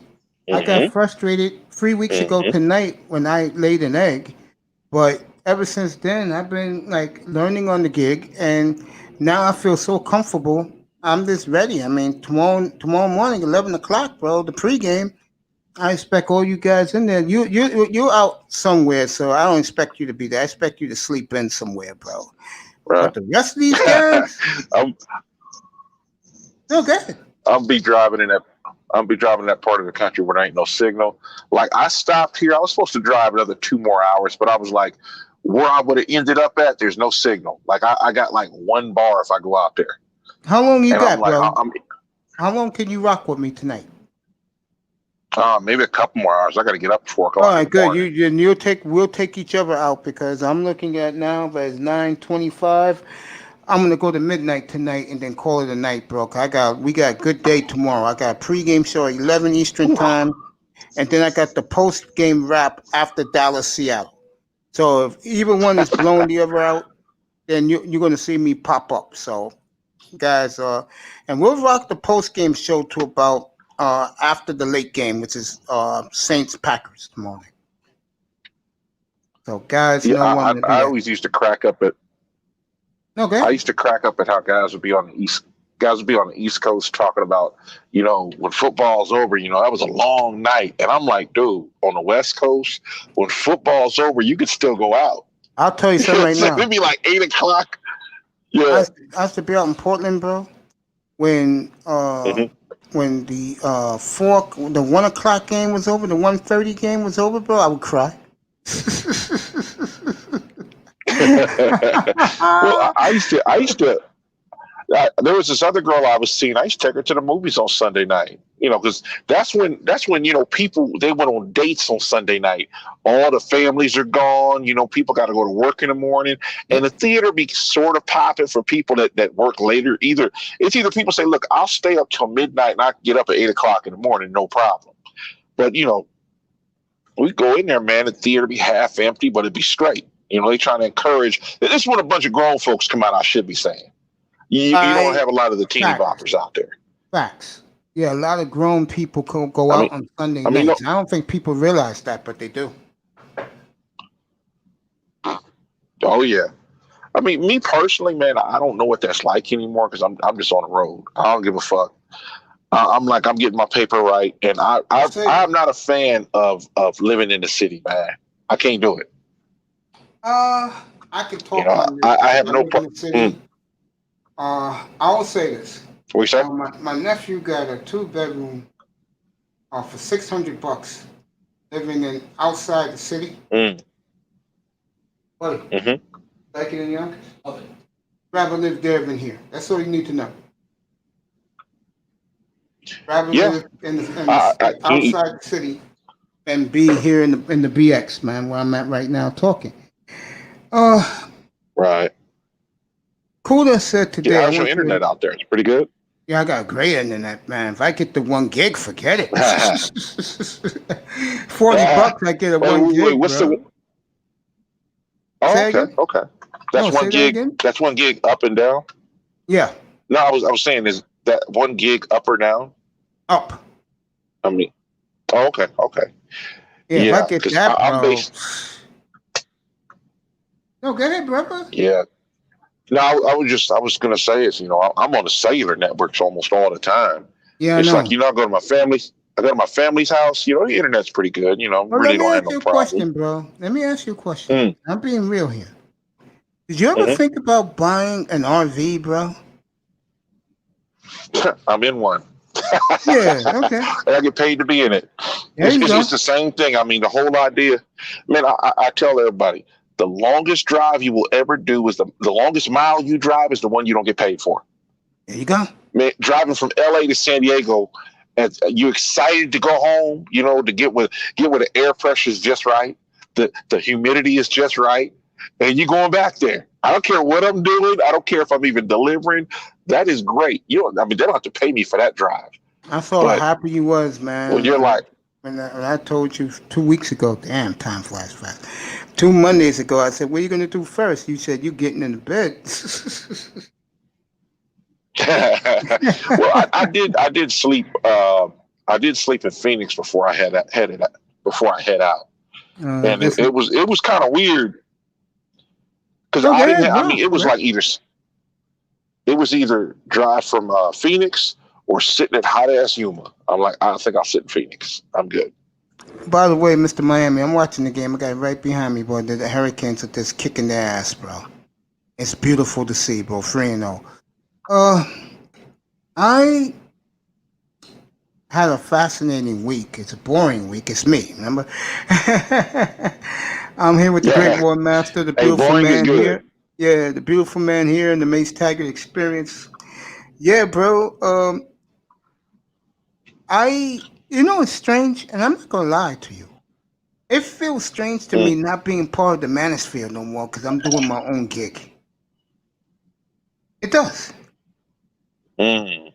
I mean, doing your own, you'll find out when you do your own shit and like you ask me to come up or I'll pop up and say, look, speaking of coming up, did you subscribe to Dusty's Room yet? Well, I couldn't hear you. It broke up. I said that, have you subscribed to Dusty's Room yet?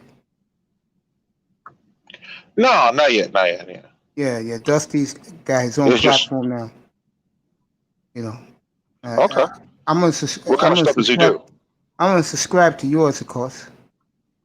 You're my man. You know I'm gonna subscribe to you, bro. I mean, any guy that my next. Go ahead. I was gonna say my next video is gonna be when I finally put my computer back together. That'll be the next video. Church gets up. And when I get that done, I can go. I can get all the parts of my damn microphone. I could just start screaming in my truck. Nobody will hear me. You know who's taking off? I'm gonna make an intro. Go ahead. Gonna make an intro. No, I was gonna say, I got to make an intro to my channel. I got to do something like that. That might be pretty fun. I've been looking for SKC for the longest. It's like he's been ducking me. Like, I know he just had a newborn to his family, but it's like he disappeared, bro. You know, I respect guys who have a newborn child, man. I don't interrupt your family life. You know what I'm saying? I'm with you on that. You know, but I tell you who's taking off. Trey in the MBD with the Hood Assertive, bro. Yeah. Those two have taken off. So providers. Yeah, there was off. Yeah. I tell people like this. If you want to make money in this internet thing, target, like as far as your audience, target conservatives, not young people, not women, conservatives. You know what I'm saying? Mom and apple pie, loving America, talking about the black experience in America and why black folks should just say, dump that Democrat stuff, come back to the Republican Party. There's some money in that. I mean, I could talk about it forever, but it's not really my thing. If I did that, I would feel like a phony, though. I mean, this is my niche right here. I can talk other things, which I've proven to my audience this week, and they all commended me this week.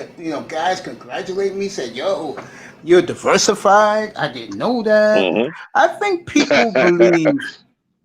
people believe I'm not a sports geek because when they read my comments about women in the manosphere, they're like, oh, okay. Yeah, Ty Church said yes. Yeah. But they think I'm some sports geek and all I can do is talk sports. But I've proven to guys after 3 weeks, I could talk anything, bro. And with your videos, separate them into playlists. Yeah, I'm going to do that. Yeah, my nephew's going to hook me up tomorrow before he leaves. He's going to help me upload the thumbnails and the videos. So, be interesting. Yeah, because that's something I got to learn when I get to the house is, thumbnails, how to categorize it. Because, the whole audio thing, I don't have a problem with doing that. It's audio and video and getting them together. I need to get a doll. I know Kuda's always talking about the Reaper doll. I'm going to peep that out. I always get compliments when I'm in another room. Like the other day, and it was very nice coming from her, was Melody. Melody said, hey, I listened to you, and you rock, Mace. I said, thank you, girl. Yeah, Melody's a nice lady. She's a real nice lady. Very nice. I love Mel. Terrific young lady. I call her my little sis. And when her and Kuda get together, Her and Kuda's gonna do a platform together. When that happens, watch out, Manosphere. Watch out. Oh yeah.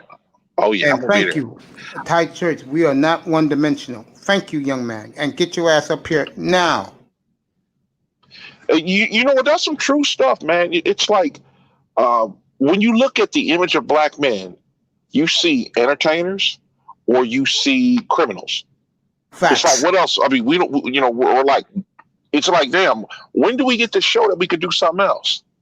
Facts. I mean, you got brothers like ABL and St. Kevin, man, 100,000 plus. They got the Google what they call that, the Google Play button or the YouTube Play button, whatever it is. The Google Play button. And they're out there doing their thing, man. I really respect that, man. I'm just sitting there like, man, because I remember ABL was just grinding it out for a while, man. He was talking about that a while That's what back. I'm doing right now. That's all I'm like, doing, you know man. Grinding it. And people are noticing. Mm-hmm. And I appreciate that. Yep. I mean, I don't give a damn. And I mean this in a nice way, fellas in the chat room. So don't get offended what I'm about to say. I don't give a damn who's in the chat room. If you see me start my shows, no one's in the room. What I'm doing, I'm recapping something. I'm promoting something. Like I'm talking to an audience that's listening, bro. You know, I look at it as this. I am blessed to be up here. I am blessed to know all you guys for a year and a half. And I love me and you going back and forth, you know, and you smoking on Kuda about getting a desktop. And I'm happy I was for you when you told me you got your Roadcaster, because you got yours before I got mine. And I was like, yeah, man, War Master, you know, he's doing his shit, bro. I was so happy for you, man. I'm not a hater. That's the bottom line. I admit, I take an L when it comes to women. And Dusty gave me a great compliment earlier this week. He said, yo, how many niggas will admit that, bro? You know, I took the L. Wait on, you broke up the last part of it. I said, what am I going to do, cry about it? I take the L. Move on. I'm doing this now. Okay? And I love doing it. I do. I'll grind out a 5-hour night, which I'm about to do tonight. I'll grind out a 6-hour night. That don't bother me. I just go to bed, wake up the next day, thank the Lord, move on.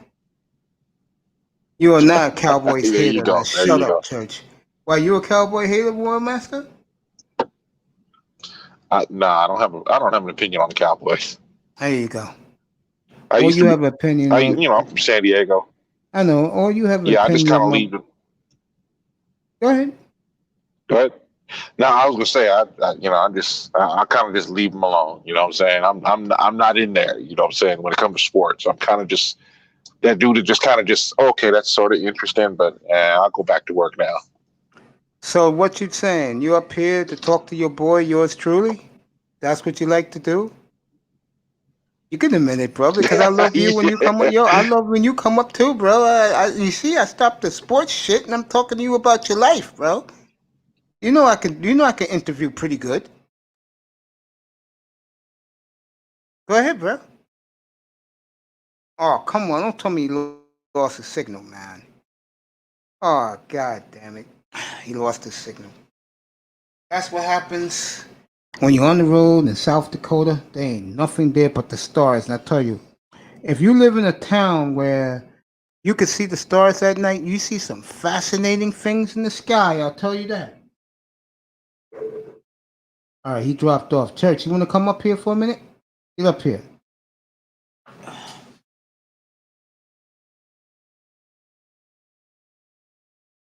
Yeah, War Master is awesome, man. He's a great guy. I mean, that's the one thing I will say about the Manosphere.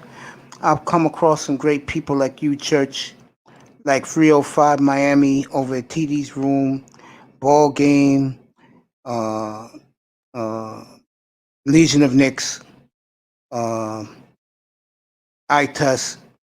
and of course the great Commander Lou and the great Big Time. A lot of you guys have been phenomenal. He's backstage. All right, bro, I got you. He's back. That's good.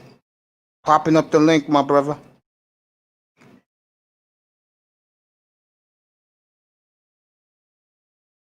Now get your ass back up here, bro.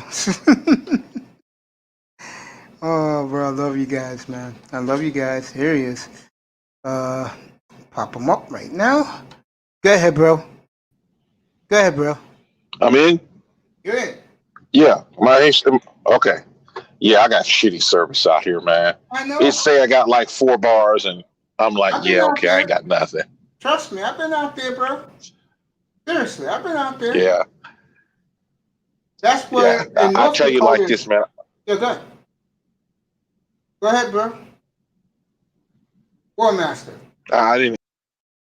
Oh shit, he popped out. Ah, that is life south in South Dakota, fellas. There is nothing there but woods and a bunch of rednecks who's ready to lynch you, bro. Tell you. That is Whitey's paradise, bro.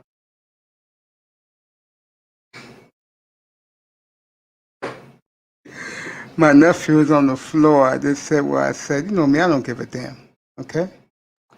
It's facts. It's Whitey's paradise, boy. Yeah, Church, he dropped again. Church, why don't you pop up here, bro? What you doing? You working tonight, man? Biggest fans, by the way. You working tonight, bro? Again? Oh, he's back. Okay, I got you. I got you, baby. Don't worry. There you go. Go ahead, rock the platform, bro. What you say? Rock the platform. I'm giving you the forum. I'm just gonna sit back and listen. I can barely understand you, man. Internet blows. I know it's out here. Montana, bro. It's Montana. I mean, excuse me, it's South Dakota. I know, man. I've been out there a couple of times, bro. Going to Minneapolis, bro. Yeah, it's like regular uploads. You know, you can listen to, but live shows, I can. Man, Oh, he popped out again. Wow. Got 2 more hours tonight, bro. I'll find a way to make it work. That's my boy right there. Yeah. Yeah, Alabama, you can't do it either. I know. There's no signal, bro. It's crazy how this country runs. It really is. I tell my nephew something while I'm waiting for our buddy to pop back up for the 5th time, and I mean that facetiously because I love you, bro. Buddy.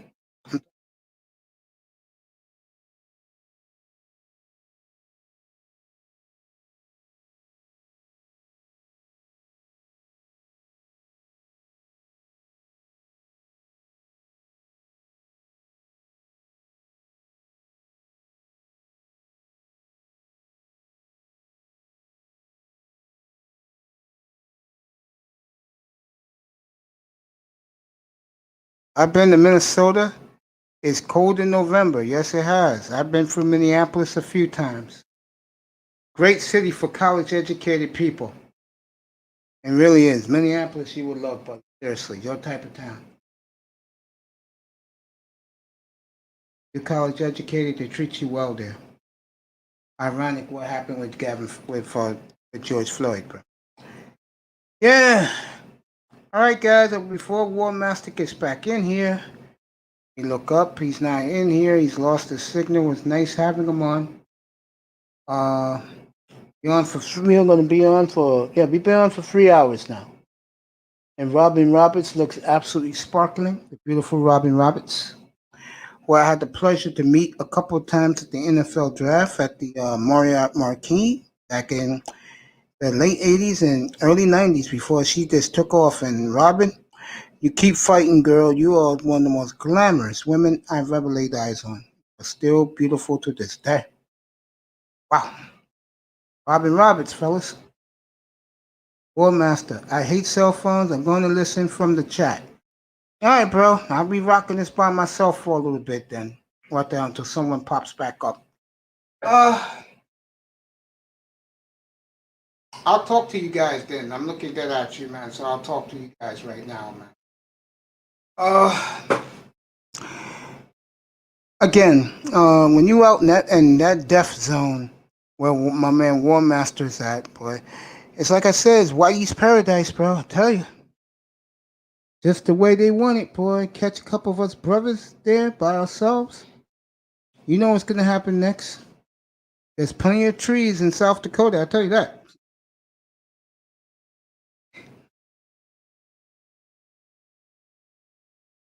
I'm laughing, man. I'm having a little fun in here, man. You know what I'm saying? I'm having fun, man. You know, I've been enjoying these. I started this the week before the football season, and no, yeah, no. Matter of fact, this is the third week I finished. So I started the day before the football season. Yes, and these 3 weeks have gone by so fast, and I have you guys to thank because you guys have been so tremendous, Mr. Miami. Uh, uh, War Master, of course. Thai Church. The women are friendly in Minnesota. Well, I avoid white women, so I don't know how the white women. I know that they're a bunch of, they're okay. I mean, I'm not going to bum rush it, but they're okay. I mean, they're okay. I'll tell you one thing about the black women out there, though. They got a lot of mulatto chicks out there. I noticed that in Minneapolis. They got a lot of mulatto sisters out there, which I don't mind. You know what I'm saying? Church, get up here, bro. Alabama's rolling again tonight, huh? Mr. Miami? Fascinating.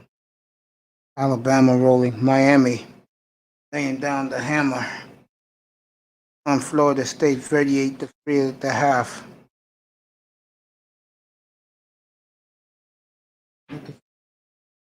Okay, I found it. Oh, boy. Can't be watching these massacres. Click on the baseball game. What the hell? I mean, I want to finish what me and War Master was kicking in the room. And War Master, you could type at me in the chat my life with the women. You know, in all the years I've been on Earth, I only had a 1.5 year span with women, and that was between April of 2011 to about July of 2012. Think about that, fellas. And I still didn't get a piece. That's what happens when you stay fat most of your life, bro. Not a good thing to do. It's really not a good thing to do, fellas. I lost weight too late, and it cost me a social life and a half, bro. And I take the L when it comes to women, and there's no shame about it. I take the no complaining, no bitching. Do I like them? Not really. That's why I say what I say in my final monologue or epilogue when I go off the air. Okay. Cruder says shows could be lit tonight. We'll see about that. If it is, I'll probably pop up in there about a good 3 in the morning, maybe 4 o'clock, 5 o'clock in the morning when I get some rest. I got big football tomorrow.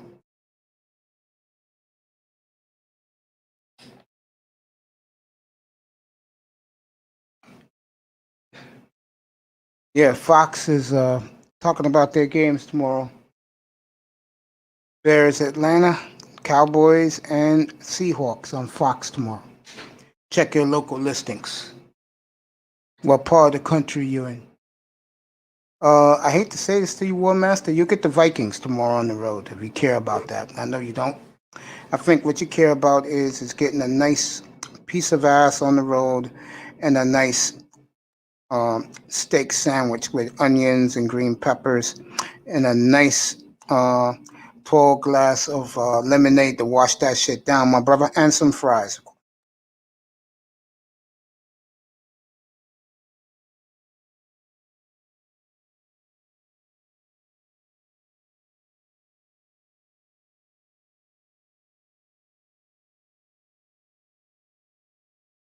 Hey, guys, type in some stuff in the chat right here.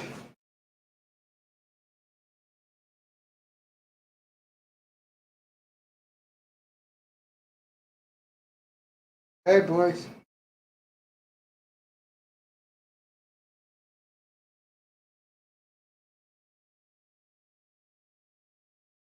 Guys in the chat room, I love you.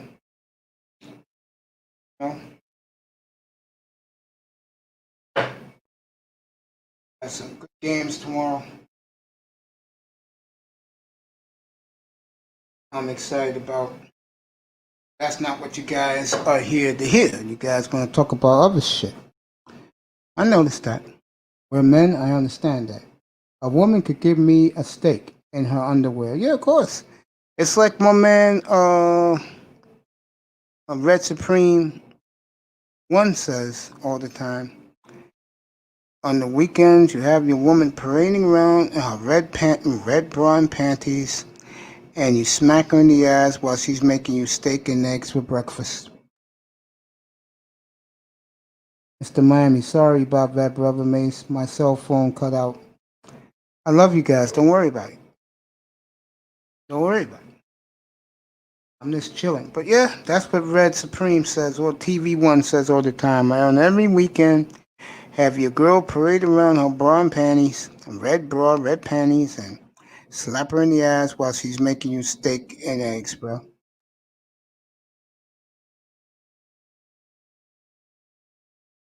Yeah. I would prefer a woman to give me a steak clothed than her bra and panties. That's me personally. The last thing I need to see is a woman in her bra and panties. That's the last thing I need to see. I'm a man's man. I love it.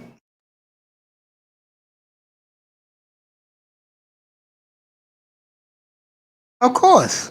But these women are so goddamn masculine, bro, that they don't think to do it unless it's the man, of course, or an Asian guy. They'll do it for them and the Arab. They ain't doing it for us. Facts.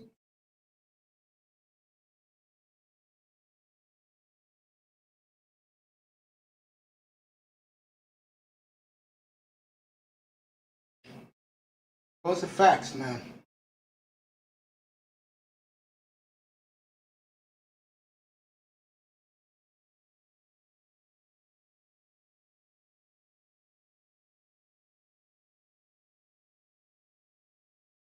You know what? I don't look at women that way. I look at them more as being, maybe because I live here in New York, I look at the women here as being too masculine. And like I told you guys, I'll say it again. I think about 90%, 90% of the women here date out. No joke.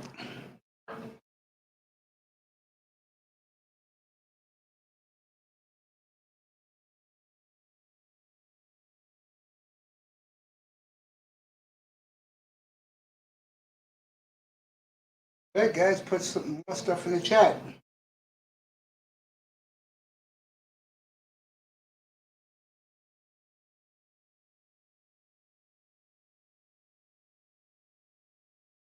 I'm here for.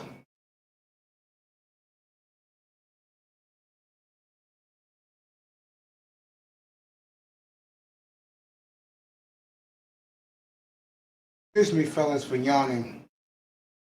I'm just tired.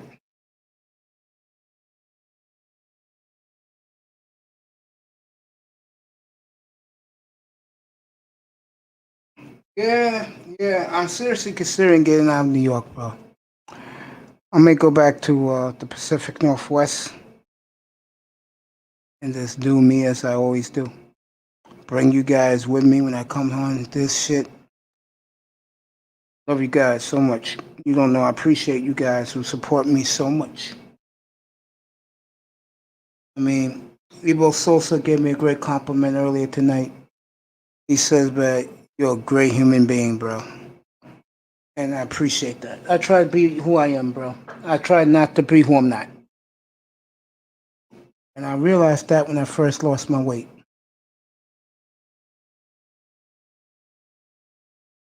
You know what? I'm gonna call it a wrap. War Master, you get your shit fixed. Then I'll come back at midnight, bro. Mr. Miami, put a one in the chat room. You're gonna be back here at midnight. Yeah, I'm gonna get me a couple of hours of shut eye.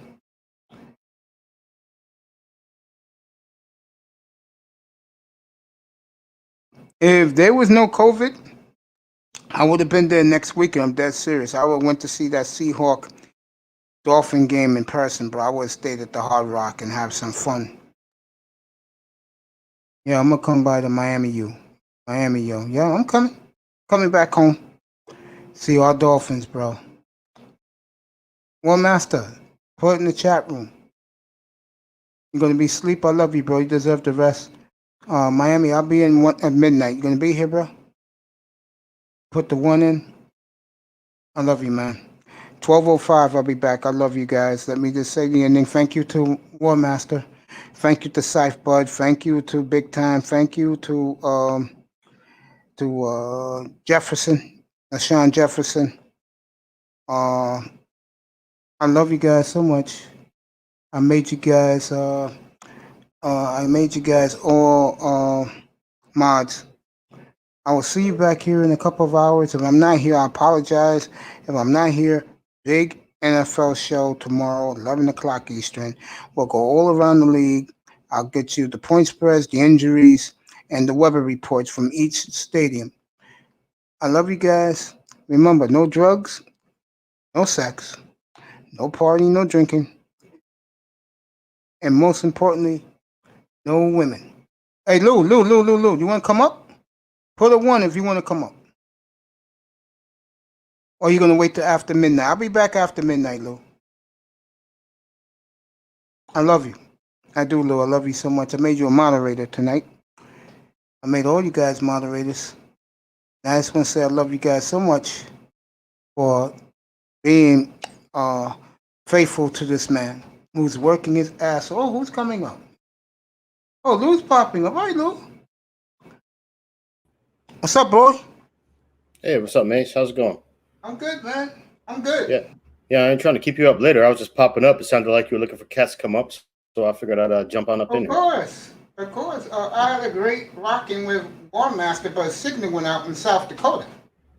Yeah, I just learned that one of the latest updates to YouTube, at least on my phone, means that you can pause the stream while it's live and then listen to it, at the point that you paused it. So I was wondering, it's like, man, why is Mace taking so long to respond? It's like, well, because I was 10 minutes behind. So I forwarded it Get up here. No excuses. Get up here. I'm putting the link. Yeah, man, I'm glad to see you. How was your week, bro? Yeah, it was great, man. I heard your convo with War Master, and it resonated with me a bit. Tonight I had a little gathering and stuff at a place, and this one dude was there, older cat, and he led with starting with your passion and do what you really want to do. And for a lot of people it sounds like very generic, but there was a wide range in terms of the audience, because this dude was talking about growing up in the 50s. And there were people there from, one dude was like 19, some of the older guys were like in their 60s. I'm kind of like split in the middle of that. And it turns out that this dude he was telling this whole story about how he followed his passion, and he just wanted to be a magician. And he did it. And apparently there's like societies and groups and everything where all these cats come together and they exchange information about their specific craft, and it was pretty interesting, and they bring the kids in, and of course, like, the kids ain't interested. They're like, oh yeah, no, I don't want to hear that. But then once he did a couple tricks, they're all excited because like they have never seen that before. You know what I mean? And that was like really cool to see. When he was that age. Yeah, and it inspired a couple of these cats to like, just think about it. It's like, hey, like, what am I doing? Is this what I really want to do? Yeah, thanks. And so to War Masters, at least what I took away from his monologue there was that, hey, I did kind of a similar thing. Like, I got out of school, high school, and then I went straight into like work in various areas, and that's kind of like what I've been focused on. I haven't, I look back on y'all's earlier convo, and like, I didn't really know the stats. I didn't study them and this and that. I tried to do the school thing. That didn't work out. I tried something else. You know what I mean? And that's exactly what I've been focused on this entire time. And that part's worked out well. And that's why I enjoy your platform so much. I appreciate that, my brother. 10 o'clock Eastern, 7 o'clock Pacific, 9 o'clock in the Midwest where War Master lost his signal, 8 o'clock in the Rocky Mountains, and 7 o'clock, 4 o'clock in the afternoon in Hawaii. Everybody know. Continue, Lou. Yeah, no. Yeah, and you know, to that joint, you've been grinding hard. Yeah, you've been you've been putting out so much content. I can't keep up. I gotta miss some of them. Some of them I listen in the truck when I'm driving, and you know, whatever. I try to catch you when I can. You got a good I group of people to appreciate come up. that, man. I told my nephew a few minutes ago that one compliment I've been getting from guys who don't even pop up. They say, "Yo, Mace, you've been grinding it, man. You've been grinding. Keep up the good work. I'm proud of you. I appreciate that, man. You've been hitting it hard. Yeah, man. I love doing this, man. I love Like you doing said, three this. times on Tuesday, and I was pissed because I got up early and I had to work, and like, you know, I Yeah, caught some of like the third shift, and yeah. I had to miss like your show afterwards, and then like the next Yeah, one, and I kind everybody of like came to popped up a my little bit room. in the afternoon. I fired my room up at 8 o'clock in the morning. Fasting was there. Ebo Sosa was there. Dusty was there. Tackman was with me the whole time, bro.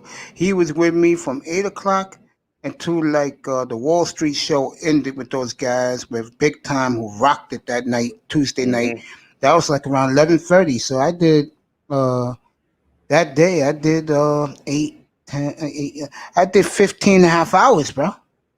Yeah, and you listen to you know, third shift, you know that's you know just from listening to it, like you know, because you're a part of it, you're always in there. You know, like you see, that's an area that he needs help, right? It's like he always tries to end the show like 3 hours before it ends, and he's waiting for somebody to fire up a live Again, stream and carry it over. Kuda's biggest downfall is he's too much of a good guy. You know, he's one of these guys, but when you have a group of guys together, and there's always a couple of quiet dudes, but you just say, "Yo, what's up, bro? Yo, up," and you keep walking. He's one of those guys, but when you find out that this guy is the cool guy and the girls are crazy about him, they can start hating, bro. And I Yeah, told him about that, and he said he's gonna make some changes. And I tell you, that show that he's getting ready with Melody, oh my God, that is gonna tear up the manosphere, bro. he's already made a lot of changes, and I see it just from listening over the last few months that Big it's a time, get different up here. tone, it's a different vibe, it's a different everything, you know. But my thing to you is like that's just a good opportunity right there that he wants to end the stream. He's waiting for somebody to fire it up and carry on, and if you're on one of those, you know, and you got the time, and you know you don't need the sleep right now. You know, you fire it up, and you could take some viewers over and just get a And I little did, following and bro, and that continue show the convo. rocked.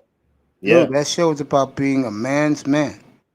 Taking what black men really do, bro, and they do. I got a very good response by it, and I appreciate it. You know, Yeah, no doubt.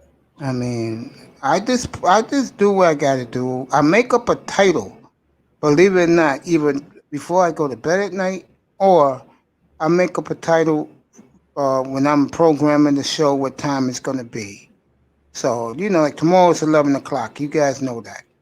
So it's going to be NFL Week 3 pregame, and that's what we're going to rock tomorrow. I mean, from 11 to 1. And I'm proud to do it. I do not have problems doing it. You notice I'm facing up more now. I'm Oh not yeah. afraid to show my face.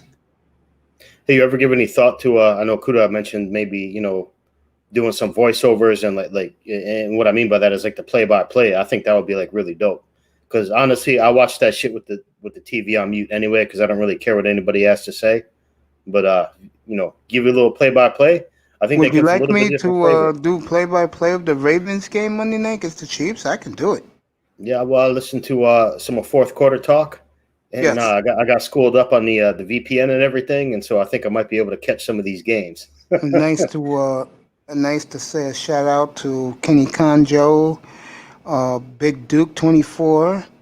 I'm calling him by his real name, Brandon L. Fred Third Ward Ward and Colombian, Topaz. and the gorgeous and sultry Miss Topaz. Yes, 3 o'clock Eastern today, every Saturday, on the Black Manosphere Network. Yeah, and they got a lot of good tech talk. To start. I mean, at least when I've caught it, I missed it today. They pulled it right when I was on the road. I was like, they pulled the stream down like 7 minutes prior to the end, and I missed the beginning. But usually they have a good tech talk in the beginning. You know what I mean? And then they move on to other issues. I'm curious, what does the beautiful Topaz add on? In terms of Anything? to the fourth quarter show. Yes. I'm not knocking it. I'm curious. I don't Yeah, get to no, listen. no, You know, I'm yeah, doing this, bro. I'm preparing that's for cool. this. You know, I listen. You know, I'm kind of new to it, and Yeah. what I hear is like everybody gives their own perspective, and you know, what I hear from Topaz is that she wants to know pretty directly, like, how does that work? How does that affect people? And not so much on a theoretical thing. Like, yeah, like there's a lot of ideas and this and that and a third, but like, how does this really work? And she kind of like brings it straight to the root of the matter. Like, no. You may have expertise in this area. I don't understand it. Break it down so I Yeah, can understand it. And I I gotta respect get a that one. because that's how I can understand it. I gotta get an interview with all 5 of them, and I think it'd be pretty cool. Oh, what a I'll great bring team them they up have. here, and What you a know, great I team. interview them and talk about their show, talk about their lives, and I would be fascinated to do that. I'm pretty sure they'll give me permission because I have a great relationship with all of them. I don't know. I don't know Miss Topaz. I'm dying to know her. And I'll tell you who I missed tonight because I was going on the same time she was. Have you seen how China White been looking lately, bro?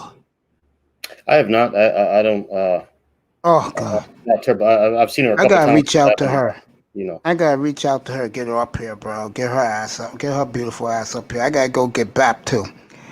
I remember a year ago, me and Bap couldn't stand each other, but then on Game Changers show, I admitted that I'm a man's man and I take the L, and our relationship has got some, and she has been looking hot lately. So salute to the notorious BAP, boy. I tell you, I'll say it again. The black manosphere, I've noticed one thing, which is so odd. You got so many good looking women and you got some nice looking dudes. And yet we cannot come together for anything. Isn't that something? It is, but in a way, it's you know, to me, it comes down to leadership, and it's a tricky thing if you haven't done it before. Nobody really wants a leader until they get one, and Facts. and then they want it. And so I say all that to say that, you know, it's hard in the beginning, but and I don't mean that like people like just fall in line, but you know, you got to take time to like build and describe like your vision and your plan and everything, and then execute it. And then after that, cats will respect it. But in the beginning, they're just gonna like, you know, throw shit at you and just be nasty and mean and all that other stuff. And they're gonna, you know, it's a human nature thing to me. They're gonna do everything they can to shut it down It until took the me a point week. where you keep your plan Yeah. going, you move ahead, and you prove that it's actually successful. And then everybody wants to get on the boat to success. You know what I mean? Yeah, I remember when I first started in here a year and a half ago. It was me and Jessica was getting roasted by everybody. And that young lady stood there, took the heat, pushed back, and look at her now in the manosphere. Very proud of that young lady. Yeah. Love you, Jess. Just to say, good, continue your great success, baby girl niece. Proud of you. And it took a week for someone to finally say hello to me, and it was Landau Carisi. He said, Like "Yo, Billy D. what's up?" Williams. Yeah, no, Landau. He's a guy in the manosphere.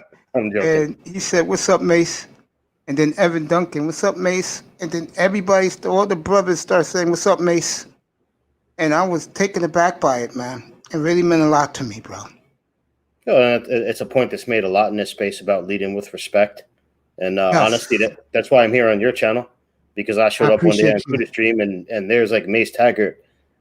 How you doing, Lou? And it's like, who's this guy? Well, he said, what up? I'm going to say hello and wish him a good day, you know? So, and you led with respect. I reciprocated. And, you know, here we are on your channel that you've done so much to build up and put in a lot of time. You know what I mean? Yeah, when Brenda W. found out that I wasn't doing too well with my dialysis, he wished me nothing but the best, you know. And like I said, SW1 was in here 2 weeks ago, blew me kisses and said, I'm proud of you and good luck with your platform. And that means the world to me, man. Because remember, I'm not a guy that is too female savvy. And because I always complimented her, she came back and did that for me, and I appreciate it. I do. I mean, that meant the world to me. Then Ramir Amir, 2 weeks ago, was on the road driving on a Friday night, and he said he checked in with me in the chat room. And Yeah, I I saw told him that. some of the stuff that he told me, bro. Platinum's been up a few times. I miss Laro this week. I hope he comes by tomorrow.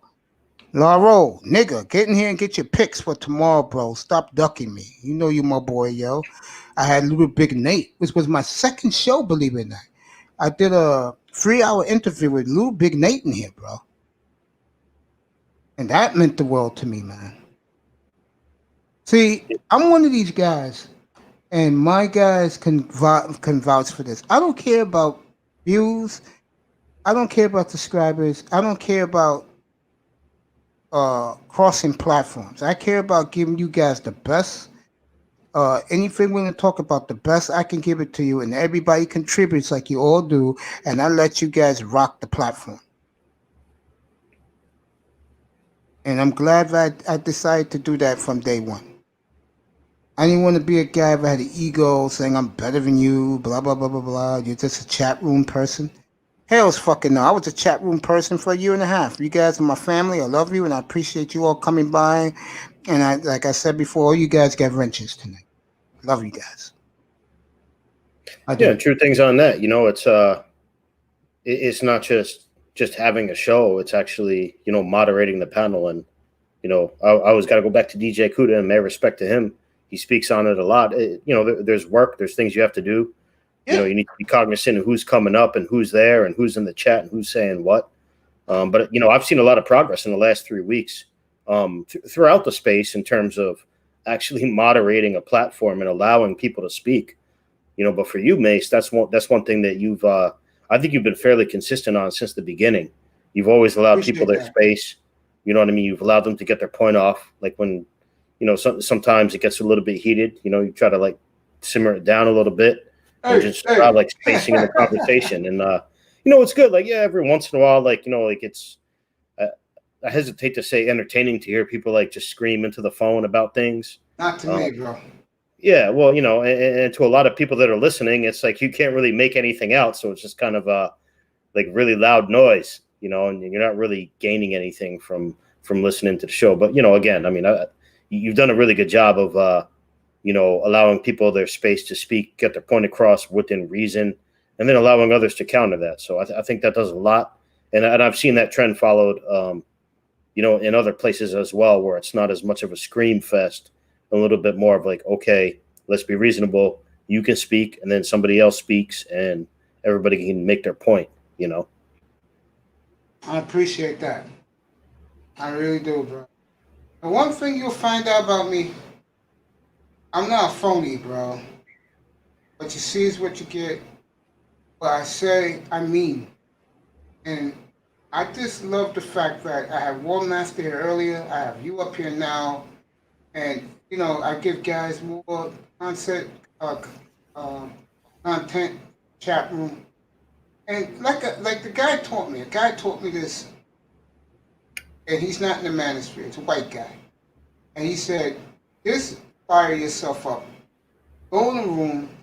You're going to mess up at first, but as time goes on, you're going to get better and better. And I could tell by the way I come up.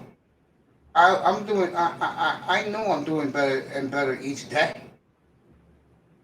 And I think the good reason is I give you guys what you want. I let you guys talk. And I let you guys rock other things other than balls and strikes, don't I? Yeah, absolutely. Everybody gets to say their, and that's what I liked about today is, you know, I mentioned in the chat, I don't really know too much about boxing. I grew up in the 90s watching some fights and stuff, and it was cool, but you know, I didn't really have an intimate knowledge of the sport, and I got to hear a lot of things. You know, like one of my favorite fighters growing up was Evander Holyfield. But like when you're a kid, you know, you see things and you pick things based on, you know, a lot of factors that aren't necessarily, you know, skill and ability. And when dude was talking about how like he give like a slight headbutt to everybody, and that's how he got his ear ripped off, it's like, huh, I've never heard that put it out there like that before. You know what I mean? It's just very interesting to hear. Yeah. I mean, you know, guys got strengths and weaknesses in whatever sport it is. And I'm the type where I say, you know what, just enjoy yourself, bro. Just enjoy yourself. Have fun. I mean, this is what this is for. I mean, this is not to scream at each other and disrespect other guys in the panel. They get disheartened and they leave. And some guys have told me that. And I apologize to them. And I'm going to control this room even tighter. If you think It's a I'd learning controlled process it for you tight too, brother. before, you agree with that? Yeah, it's a learning process for you too, right? Because you've been doing this for would you say 3 weeks now? So Yeah, you're gonna have man. to Starting feel your way my through it as fourth week well. on Monday. Mm-hmm. Yeah, I appreciate that, man. I mean, to me, talking this stuff is nothing, bro. Come on, entertainment. I don't take myself seriously, but I do respect my guys, and everybody else is my guys. Okay, and I love you guys. I mean, remember, I'm a chat room guy, and I always be a chat room guy. You're not gonna see me trying big time all you guys running to this platform. Bullshit. You may see me call this platform when I wake up, or I just feel like going over there and fall asleep because I do that on this platform now. But Yeah, I pop in at midnight and then I pop in at 5 a.m. and there's a long void in between. but if you think that I'm gonna be on, let's say, I would love to be on Channel Whites, but I'm trying to think of somebody else. What's that chick? Jenna? The Jenna chick? You think I'm gonna be on that platform? You're out of your mind, bro. Crazy. No, that's the beautiful thing is you get to create your own space, and I think sports, as other people have noticed and mentioned, very specifically for you, is that sports has been sorely absent, and you're bringing some solid sports talk. Some cats who are just really passionate about whatever it is, like whether it's the Dolphins, or boxing or college football or whatever the case is. You know what I mean? Like you bring it up here, and it's a good discussion to hear. Again, like I told you before, like I shut away from a lot of sports because I don't want to hear the politics. Can it make its way in? Yeah, no doubt. But I'd rather just hear people talk about the skill, the technique, the execution. You know what I mean? I mean, you had Dusty here on today, and he's giving all his points. I was secret watching on that, and he's like, no, this is why this cat is but. He's fast, he's this, he's that, he can't catch the ball, whatever the case is. But he gives his knowledge and experience about it, and it's very Remember the first refreshing to week? hear, man. Remember the first week? Who did I talk about? Wasn't the Dolphins? No, those guys showed up. I talked Houston Texans. Yeah, they were the first game, but Houston didn't show up either. I'm still waiting for them to show up. The good thing is tomorrow they play my Steelers. Shout out to Tyrone Church. I know he's a big Steelers fan, and He's a Cowboy guy. I know. That was a bad joke, but I know what you're saying. Yeah, yeah. So Houston and wave your Steelers, terrible whoever wins towel, tomorrow, nigga. I'm good. Yeah. I mean, again, I just give you guys what you want. Nothing more, nothing less. You guys, like I did. You think I really enjoyed talking the stock market on Tuesday? Between 7 and 11:30, bro? No. But that's what guys wanted to talk about. They rocked it very well, led by Big Time and Tac Man. I said, go ahead, guys, talk it. I'll just sit here and relax, keep my mouth shut, and it was an awesome show. Guys came in the next day and said, I'm sorry I missed it. Awesome show. It was a good show. I caught some of Tackman's. He put some stock tips in on Kuda's second shift, and then he expounded on some of them on your late show that day. And I made some notes. There's a lot I got to look at in that area. Yeah, but it's good. It's good to hear these different experiences and different knowledge that not everybody gets exposed to. Like I don't get exposed to a lot of this stuff. So it's great to hear. You have a very diverse platform in terms of who you bring up and all their knowledge and expertise. And like you said, you put up a title, and your show takes a couple turns here and there, but they always go a little bit deep. It's not just hey, let's just talk about what this guy wants to talk about. It's like you have your questions and you want them answered, and so everybody gets a little bit of knowledge from listening to that. Appreciate that, man. And the funny thing is, I do go over notes, but I don't use them. But I go over it. You know what I'm saying? And I say, yo, I gotta talk about this. Let's see how the room rocks. Hold that point. Haifu says, I'm watching the Hurricane beatdown Oh no, we're not watching the fights. The fights guys have left. Heifel. I was watching the Hurricane beatdown in the first half. That's what I was watching. I appreciate it, Heifel. This is another Miami Dolphin fan that loves the deep talk that we do, Lou. That I do with all you guys, because see, Heifel. The secret is we are in another manosphere. That's why I rock with these guys like Lou, like Ty Church, Ty Church, all them. Yep. Saif Bud, Big time.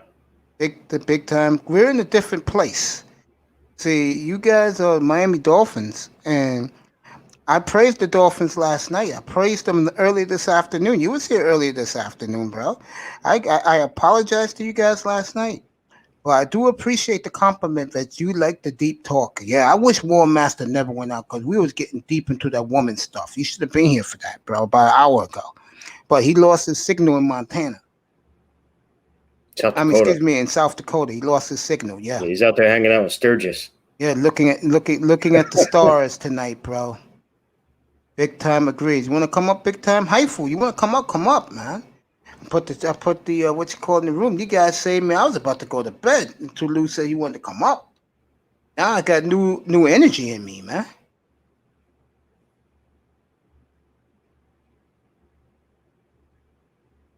There you go. There goes the link. Yeah, man. I mean, Lou, I mean this, bro. I look at you guys as not only friends, I look at you guys as family, bro. And I say I love you guys, I mean it, bro. Because I've been with you guys a year and a half. And if there's somebody new, like yourself, a couple of months ago, when you asked me I'm going to do it, and you saw my banner, and you said you was going to hire me. Oh, what are you going to hire me about, bro? It's one-on-one, me and you now. What you have in mind for me, bro? Oh, hiring? Yeah, well, yeah, that I not necessarily I was going to hire you, but I was saying, like, you asked, like, hey, you hiring? I was like, I'll see how it goes. But it's taking a turn. It's interesting. We got an investor who's not really an investor. He's kind of more an owner. So a lot of my decision making has been kind of scaled back. So it's just a new situation to navigate. The climate. I understand that. We got plenty of time unless God takes me away, bro. We got plenty of time. We got winter coming up where it's going to be very cold where we're at in the Northeast. And there are going to be a lot of people wondering, and I have to work even harder to please them because the basketball season is going to start up again, I think in November. No, I think the basketball season is going to start in Christmas this year. And I think we're going to play 60 games and see how that rolls. Yeah, the COVID thing's really changed, and I say this a lot, it's changed the landscape of a lot of areas. And one of them is definitely YouTube. I know Kuda's talked about it. I think, tangentially, you kind of touched on it now, is that, going forward, it's like, how do we interact with people? And, this is one of the conversations I had earlier today. It's, since March of this year, people interact very differently. Like at least where I'm at, like I'm in Houston, you know what I mean? So like we have like all like the social venues and that's a club, that's a bar, that's a dance hall, like all that stuff. Like that's all shut down. You know what I mean? Restaurants are at like minimum. It's probably worse in other states. I think we're at 75% capacity now.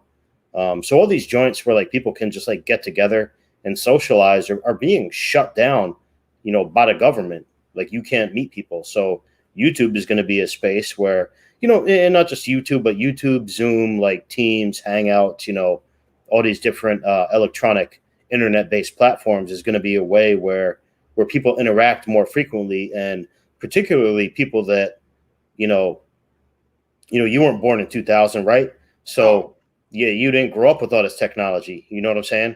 Like some of these young cats, like that's normal for them. For some older people, like myself and others, we didn't grow up with this. We may have learned it at different points, but now this is a new reality where we can no longer just, walk down to the corner bar, whatever the case is, and just hang out with people.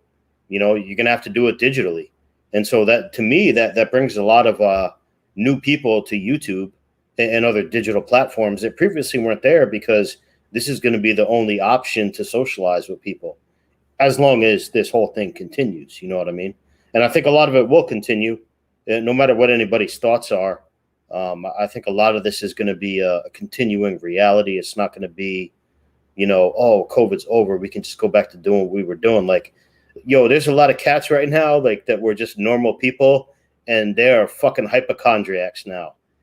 Everybody's a fucking hypochondriac. They're scared they're going to touch something and they're going to die in 5 minutes. And that's a hard thing for a lot of people to shake. I agree with that. And I don't think we'll ever get back to normal, by the way. No, absolutely not. This is the new normal. You don't have to like it.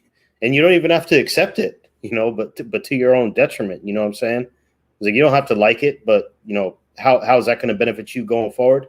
Accept it and adapt. Yeah. Facts. I agree with that, bro. Yeah. I'm with the great Commandante Lou. It's an honor to have him here. Hypho's here. Mr. Miami 305 is here. Big Time is here as always. Yours truly. I'll just say this. Sometimes you learn how to treat people because you want them to treat you like you treat them. I treat people the way I want people to treat me. And I don't mind being courteous to guys who come in the room. I'm supposed to be a host and a good host. And I'm glad that I'm living out being that way. And I'm glad that you guys keep coming back because I love you and I appreciate you. And I think in time my room will get larger. Kuda's right today. I got to do more videos, let people see who I am, what I'm about. And then once that goes through, I think I'm going to be fine. Yeah, I think you got a lot of the technical stuff out of the way. The last week, it hasn't popped up like, hey, he's live. Surprise, he's not. I think you've gotten all that stuff out of the way. Pre-records will be good, But again, I go back to you always lead with respect, and I appreciated that, and that's why I came up, on your first, second, third, whatever it was show, because you always respected me in the chat, said hello, was kind and everything, and so. When you got your show up, why would I not come up? Why would I not kick it with you for a minute and whoever you want to have on your panel? I just look at you guys as my family, and I love you all like you're all my brothers in arms, bro. And that's why when I see you guys and it's chat room guys who I respect, you're up here. I don't care. Eiffel says, this is a sweet way to interact. I love being able to reach people who think like me or like what I like. Okay. Think like me or like what I like. It's different, but it's pleasing. Facts. Everybody's got something to contribute. You know what I mean? Yeah. And that's the difference is when you run a platform where everybody has like their place to speak. And again, it's like, if I came up here talking some craziness and you drop me off, as well you should. but most of the people that come up here, I would say all of them, nobody comes up here disrespectfully, and everybody like says their point. So like, why wouldn't you let them, speak it out? You know what I'm saying? And so that's a good thing that you do. And I think that's going to build your channel. And at a minimum, it's a strength and it's a core principle of how you operate. Can someone in here drop how many subscribers I have? I'm curious to know. Last I heard was like 140, which isn't bad for a 3-week span. But I keep grinding and pumping out content. You guys keep coming, and I love you for it, and I appreciate you. Yeah, it says 140. There it is, 140. That's what it says right now. Okay, we gotta get that up a lot. I think once the videos come out, and I'll be doing that. Matter of fact, tomorrow morning, I'm gonna make some predictions, and my nephew is gonna make a thumbnail and pop it up, and you guys will finally get to see that. Hey man, Lakers like up said, by it's only been 14. 3 weeks, so 3 weeks for 140, that's not bad at all. If you keep that rate going up, I mean, what is that like? I mean, that's almost 50 a week. You know what I mean? I love you guys, man. Because of you guys, it's that high. Lakers up by 14, big time. Yeah, that series is over. That series is over when they made the announcement. Yeah. Well, hey, I got to dip off, sir. Just want to say hello and chop it up with you for a minute, but I'll be listening in the chat if you keep it going. And if not, I'll catch you when you fire it up again. I'll catch me when I fire it up again. I'm gonna go lay down. All right. Lou, I love you. All Mr. Miami, I love you. Have a Hypho, good I love you. I'll be back, if not midnight, you know what time, 11 o'clock Eastern tomorrow morning for NFL pregame show right here on the Mace Taggart Experience, the Black Manosphere Sports Network. For big time, Hypho. Comandante Lou, who I love so much. See, Mr. Miami, of course. All you guys got wrenches tonight. The great War Master who lost his signal. I love you guys. Todd Church, all you. Scythe Bud, I love you guys. Jefferson. Remember, no partying, no smoking, no drinking. No sex, no clubbing, no women. I love you. Good evening from the Oasis.